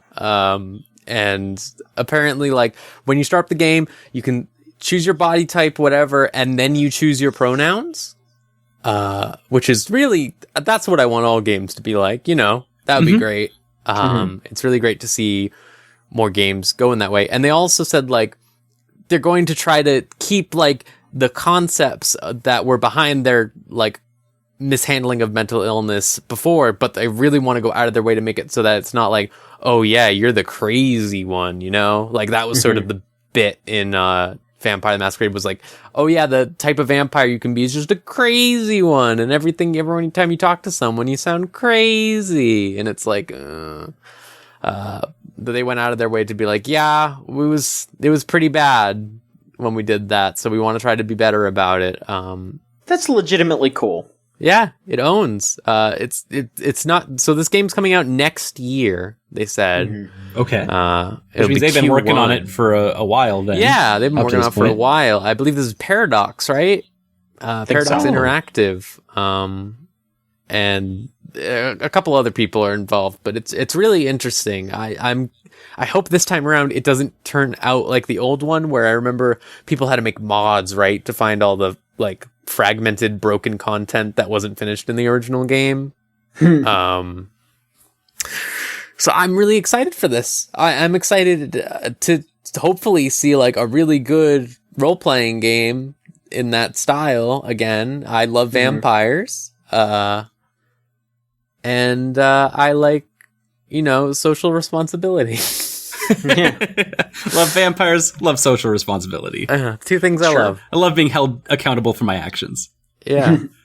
Well, that's good. Yeah. It's so unbelievable to fathom that 2020, we are looking forward to a Vampire the Masquerade sequel. I know. Like, it's wild. And it's amazing that like most of that goodwill and energy, like a good chunk of it is coming from them just being like, hey, our game is about responsibility for your actions. We're going to be responsible for our actions in the past too. And how like that just perfectly mixes together with them just announcing a game that is a new game that nobody knew was coming out, but it's like, wow, how does this all just come together so perfectly all of a sudden? I know. So a thing that's recently people have done a lot of doom and gloom about video games, like talking like, oh, everything's becoming this like experience where everything has to be like games as a service and stuff like that. There can't be any single player games. But like you look at games like this being announced, games like Sekiro, Devil May Cry 5 coming out, and it just feels like it's getting better recently. Like it feels like a lot of like smaller companies are really going out of their way to make games that are taking artistic and like creative ventures, basically like just actually trying to make something cool that they want to make. And it's what's amazing is just how easy they make it look. Even from today, like having the announcements for Crypt of the Necrodancer and Zelda joining forces, like that doesn't necessarily have to be a huge groundbreaking news thing, but like it is. because it just makes sense so much, and like it's like, how come games aren't always like this? Yeah, exactly. Because they're doing it. It's so easy looking, and it prints money. Like, no one was That's like this excited about Vampire the Masquerade in 2003. That's amazing how easy it looks. Yeah, I'm glad, honestly, and I'm excited for games like this. That Obsidian game, semi-related, that Outer Worlds game. I'm excited for that. Yep. Yep. I'm just excited to see more games like this in the future, because it just seems like they keep getting announced and announced. Like, and I've been like I've said, I've been pleasantly surprised by like Sekiro. I'm blown away, like Devil May Cry 5 immediately being like, oh yeah, this is my favorite Devil May Cry game. Like, it's great to have these experiences that are actually getting better and better, whereas you look at like games like, you know, Assassin's Creed and stuff like that, where it just seems to get worse and worse in a lot of respects. Here's an interesting thing. Linking like Vampire the Masquerade, Sekiro, and Devil May Cry 5. These are all games that have pedigrees for some like juvenile natures, especially from like original Devil May Cry and Masquerade. Is this a sign? Is this something where like goodwill is coming from games treating their player bases like adults? Yeah, I feel like to go a step further, I would say it comes from games being more sincere with themselves. I think, like, especially story-wise, but, like, you look at games from, let's say, the 2010s to, like, 2015. Let's go with 2015. Every character is written like a Joss Whedon movie, right? Like, every character has, like, the little witty banner back and forth. You see that in Destiny 2, too, because that was developed over, like, millions of years or whatever. Like... Like you're the seeing Rock these Age, games, yeah, exactly. Like before, when you were talking about games that really resonated with people and were really, really good in recent years, at least in my experience, it was indie games where people are able to be more raw and sincere with themselves and tell a story that they want to tell. Or Mass Effect and Dragon Age. Yeah, exactly. And even that's like sort of like a mixture of like Mass Effect's good because you're able to be sincere with yourself and say the things that you want to say, but at the same time, characters are talking like we didn't, you know, like it's that mixture. But now it's like a lot of games are coming out and it's just that sincerity. It's just like, I'm going to write this character like from the heart or whatever, like fucking how Dante is in Devil May Cry, right? Like he's just ridiculous, and it's like he's not trying to be like any specific thing. It's just like, oh, this would look cool, let's do this. This would look really cool. Not like, oh, this is how the writing conventions for a character should be, which is how a lot of game writing felt for a very long time. Everyone out here is now trying to be Walt D. Williams, which should be the goal. Yeah. But yeah, this is dope. I hope that turns out really great. I don't know much about Paradox Interactive, I have to say, outside of that they make a million map games like Stellaris and stuff like that. Mm-hmm. So I'm interested to see how they handle making, you know, what's probably a first-person RPG. Yeah, they showed some stuff that they were like, this is not actually gameplay, but that's probably what it's going to look like. We were like jumping around as a vampire and hitting people with bats and then feeding on them and doing all your vampire shit. That's great. That's what I like to hear. Yeah. All right. Are we ready to move on to questions? Yeah, let's do it. Hell yeah. Okay. If you want to send in a question, go to videogamechoochoo.tumblr.com/ask and we'll be sure to read it. Skull Spectre asks, I'm sending this question before GDC so we can comfortably ignore whatever wild shenanigans Google pulled this week to talk about one of my favorite things from Halo 2 that I'm surprised isn't in more games. First off, I'm just going to say, don't worry about it. We're ignoring it right now. Anyway, the thing from Halo 2 that they are surprised is not in more games is the ability to look down in first person and see your feet. Why isn't this in more first-person games, especially ones with a realistic camera way that seeks to put you in the character as it were? When will this travesty end? Gamers rise up and look down at your feet. Can we, like, escape, like, even outside the anime podcast? We're stuck with this fucking feet talk. It never ends. You're just trapped in the footlands. Trapped in feet. No, but he's right. They're right. Like, fucking, it's great. Like, I think in Destiny you can see your feet, and I love it. It really adds that sort of, like, perspective of where you're going and lets games get away with platforming more easily, I feel like, because you know where you're aiming. I will say my one fear with how game developers are is that we just end up with a Jurassic Park trespasser situation where they just like, if you're playing as Lara Croft, let's say, you just see the front-loaded anvils. Yes, exactly, John. The other side of it is there has been the trend of having your character be bound to a wheelchair. And having, like, I would love to see more, like, representation of mobility assistant devices when you look down. I think that would be really cool. Like, if games are so focused on technology and, like, rendering technology in really fun, cool ways, like, mobility assistance devices would be an awesome thing to, like, be able to look down and see. And speaking of, they just announced the new Apex character who has mechanized legs. And, like, can remove them, and that's kind of part of the character, is that their mobility devices are like, a part of how they move around in the world, and they're the fastest character in the game. And it was just like, there's a lot of that's really fun, and I hope to see a lot more of that. Okay.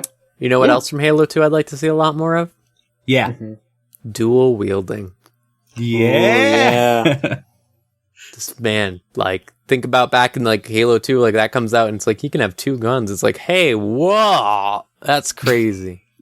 And you'd mix 2 guns. You could mix whatever ones you want. They don't really work as well as, you know, a normal gun, but, like, you can do it. Yeah, it's sick as hell.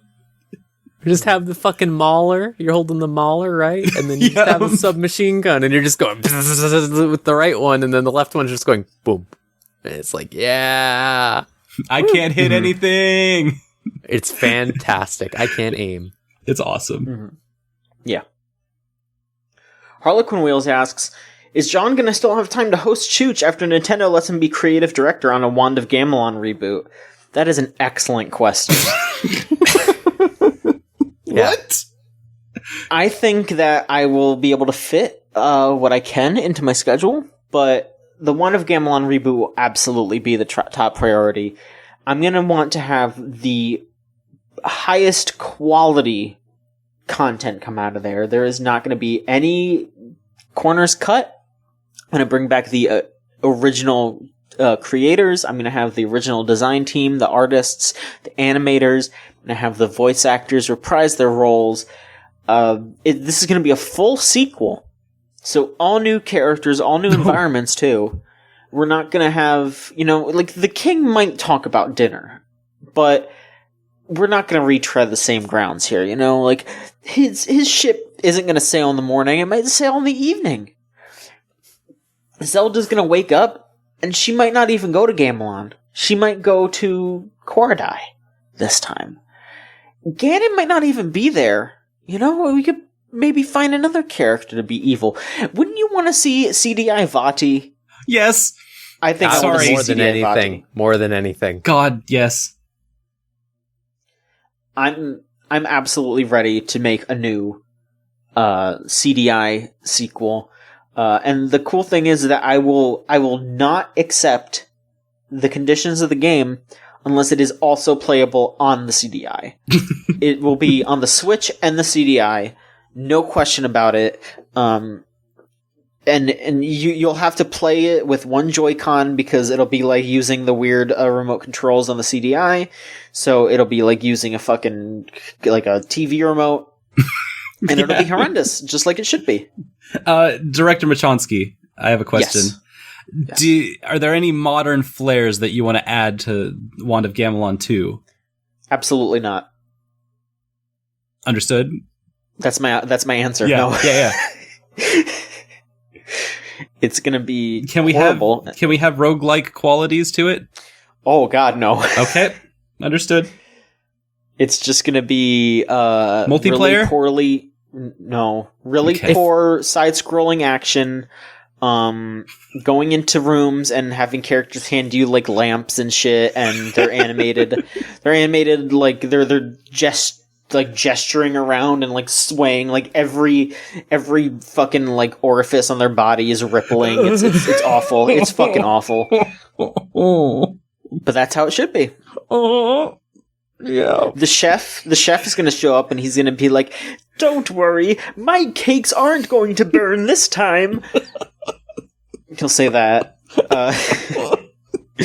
The like mayor guy is gonna show up and he's gonna be like, this is perfectly legal. You can continue to do it, and then he'll just leave. Please, John. Sucks ass. I'm sorry. Like Century over. Punk asks, "Who is the coolest video game ninja?" Rose. Goemon. Oh, I like Okatsu from Neo. She's the lady. She has the blue outfit. She's really cool. I bought her as a skin to go over William, the main character, so that I looked cool instead of like anime Geralt. how does being a ninja in Sekiro compared to being a ninja in Neo? It's cool. It's cooler in Sekiro, like by far. I am interested on something related. I'm very interested for Neo 2 now. I have to say, Neo 2's later this year because they were all like, the main thing with Neo 2 is you can turn into an Oni, and I'm like, what does that mean? Hey, what does that mean? Please tell me. Especially after Sekiro. Wow. There's some cool ninjas out there. Naruto. Ninja 5-0. Oh yeah, That's right. Yeah. The SNES. Surf the game- ninjas. Oh boy. Can we all agree? You know what? I'm gonna say something fucked up, and maybe someone will come at me for it, but I'll still say it. Ryu Hayabusa is probably the lamest video game ninja. He's really lame, I have to say. Now, Stu Hayabusa from the X-Chum series is an incredible ninja with a shotgun. Absolutely. Mm-hmm. I feel like we're really leaving out the video game ninja Turtles. The That Turtles game's in Time. not well. Turtles I in said that Time, game. yes. You know what's good? I played the ones that were on PC that were like the reboot, the edgy one, and it was like Battle Nexus or whatever shit. Ooh. Yeah, that one had Shredder's daughter, Karai, What? and I loved playing as her. There you go. Does Shredder have a wife or a significant other? That oh, He had. So in that universe, Shredder's a little alien because they tried to be like Krang. And it's like he's just inside okay. the Shredder suit, so he adopted this girl. Well, that's fun too, I guess. Wait, Shredder is a parent. fucked That's up. weird. That's not cool. That's weird. He's not a great parent, No. but she You puts would on think. the Shredder outfit after he dies, and it's pretty sick because she does the Shredder voice modulator, but it's like all like cool and like lady, and she's like, "Watch out for Shredder!" Whoa, and it's like whoa. Watch out for Shredder. That's cool though. It is cool. That series is good. Also, Greninja is a cool video game ninja. That's fair. Yeah. Greninja's pretty cool. Okay. This one just seems to be some kind of blessing from an elder god. Anonymous says, I am Baron Maximum Hellblood, Semper Gaming. Okay. Super gaming, my man. Yeah, I think we just got blessed by some, like, ancient gaming god. A vampire lord. Perhaps. Where's my holy arrows? Ugh. You're gonna deflect this blessing that was bestowed upon us? Yes. What the fuck, Solon? Show Look at some that, respect. Yeah, you know what? They're probably gonna take it away now because of what you did. We're not gonna have the gamer blessing anymore. It's all for you. It's all for you. My gacha rolls are going to go right down. They're all going to be bad now. They're gonna cancel No More Heroes 3, and it's because of you. Don't put that on me. They already canceled Mega Man Legends 3. I'm not good with 3s, okay? Or worse, they're Anyway. going to announce the third sequel to Half-Life. Last question. I don't fucking care about Half-Life 3. Whoa. Last question. I don't... Oh, wow. What a fucking take. I don't care. I honestly kind of. Like, I feel like everyone is just like, oh, no, I need it. Half-Life 3, yeah. Rose And I'm came like, back from 2002 to go, whoa! I like Portal and Left 4 Dead. I would like sequels to those. I That's never true. liked Half-Life. Really? I liked Yeah. Half-Life 2, but it gave me motion sickness when you were on the boat. Yep. Yeah. All right, last question. Send them to videogamechoochoo.tumblr.com/ask. Shoeless, what's the most heinous bullshit you've seen or posted on Chooch Chat's SciTube? Hey, remember when I joined the site and I immediately showed you all Duende videos? That wasn't heinous. That was just good. Yeah, it was me. It was me, Solon. I don't know if they've shown you it, but they have. That was the first videos they showed. Was it the one where the little duende comes out around the corner and goes, La voy a matar? Yes, it was. Yeah. La voy a matar. Duende real. My favorite one is the one where he runs. He's just, oh! They're fucked up. I don't know. I mean, there's so much bad bullshit that I post in there all the time. I'm just constantly subjecting people to Cybernight, and like the problem is that like recently so many of those of our mainstays have like shown their asses fully, and like nobody wants to deal with them anymore. So like nobody wants to watch fucking the dude that digs through the garbage anymore because he's a dumbass and I think he likes PewDiePie or whatever, and then like we just, you know, there's enough people that just don't want to see them anymore, and I understand that. Mm-hmm. But I definitely think Garbage Man was definitely probably the worst one for a while. Like just the fact that it was a dude that would go into GameStop dumpsters and dig through them and find items and take them even though they were broken and or disgusting. You know, I did find out recently that Cybernight has like a posse that defends him, because I found his Twitter account and I like looked at his likes, and he liked somebody where like someone was like talking shit to Cybernight, saying that his videos were awful and saying that like, oh, you're really bad at opening trading cards, and then some which person is true. like and the person who was talking shit was named like Taco Enthusiast or some shit, and was just like, I like tacos. But then like one of Cybernight's fucking squires came in and was like, yeah, well at least his name isn't named after food. And it was just like, wow, they fucking got him. He's done. That's it. Roasted. Pack it up, Taco Enthusiast, or whatever the fuck your name is. You're done. Cybernight got you. Protected account immediately. Protect the throne. Just like I'm gonna take you downtown. I'm gonna slap your shit. That's what Cybernight's gonna say. He's gonna be like, I'll make a fucking projectile weapon with cards and shoot them at you or something. I don't know. God. Solon, what's the worst thing you've seen in the side tour? I want to give a lot of love to Niall, who's has suffered for our art on so many occasions.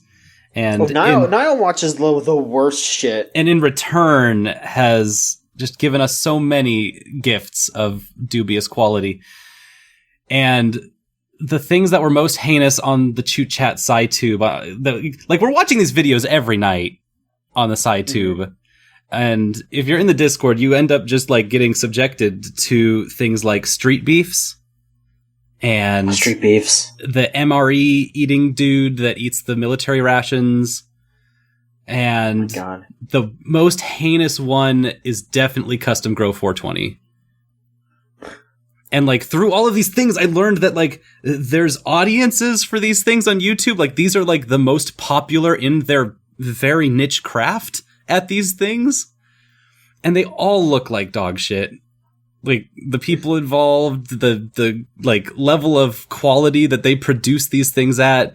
And I love them because they inspire me to be like, oh, I don't have to be like the best at having like incredible technology or workflows or anything. I just need to have fun with what I'm doing. They look like they're having fun doing bullshit, like beating each other up, smoking weed, and or eating expired food. Like, sure. So that's some heinous bullshit that it just inspires the crap out of me. So I have a lot of love for Niall. Absolutely. All right, well, that should do it for this week's show. Thank you all for listening, and thank you two for being on. Is there anything either of you want to plug? Solon, I know you're probably doing another stream or something very soon. I'm doing a thing. I've got, Sundays with Solon is resuming this Sunday. Mm-hmm. And then next week, after Sundays with Solon, it will be my spring break. And so I'll just be live streaming at twitch.tv/SolonFace. Mm-hmm. And if you want to catch up with any of that stuff, it's all at twitter.com/SolonFace.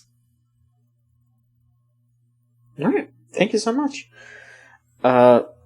Rose, why don't you tell people about the RPG podcast that they can subscribe to? Oh my god, yes. Sure. So we have The Route,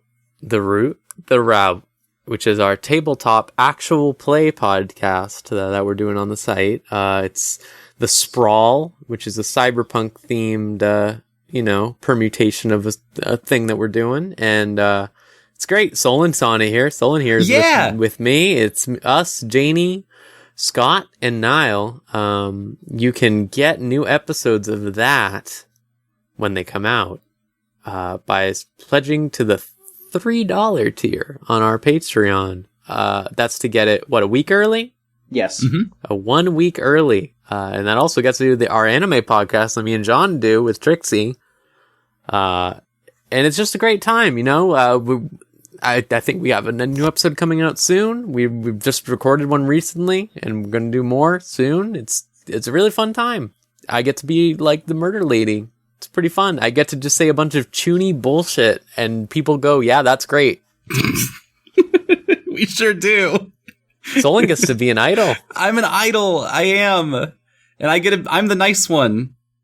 You are the nice one. I'm the mean one. Yeah, for sure. And of course, just to remind everybody.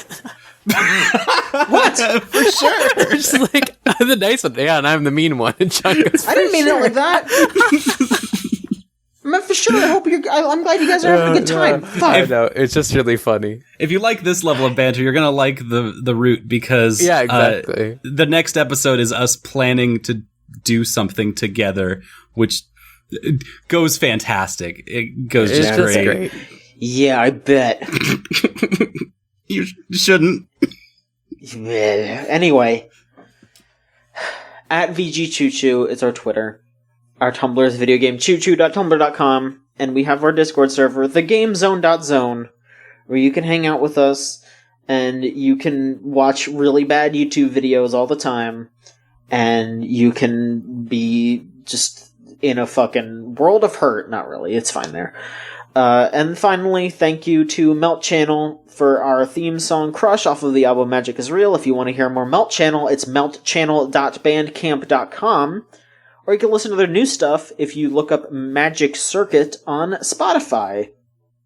I think they're putting out a new music video soon, so that'll be cool. Oh, their last music video was really cool. Yeah. Oh, and also, again, if you want to subscribe to our Patreon, it's just $3 to get everything. Patreon.com/VGCC. That's it. VGCC. $3 a month for everything. You get 4 whole podcast episodes early before everybody else. That's a great deal, I think, for $3 a month.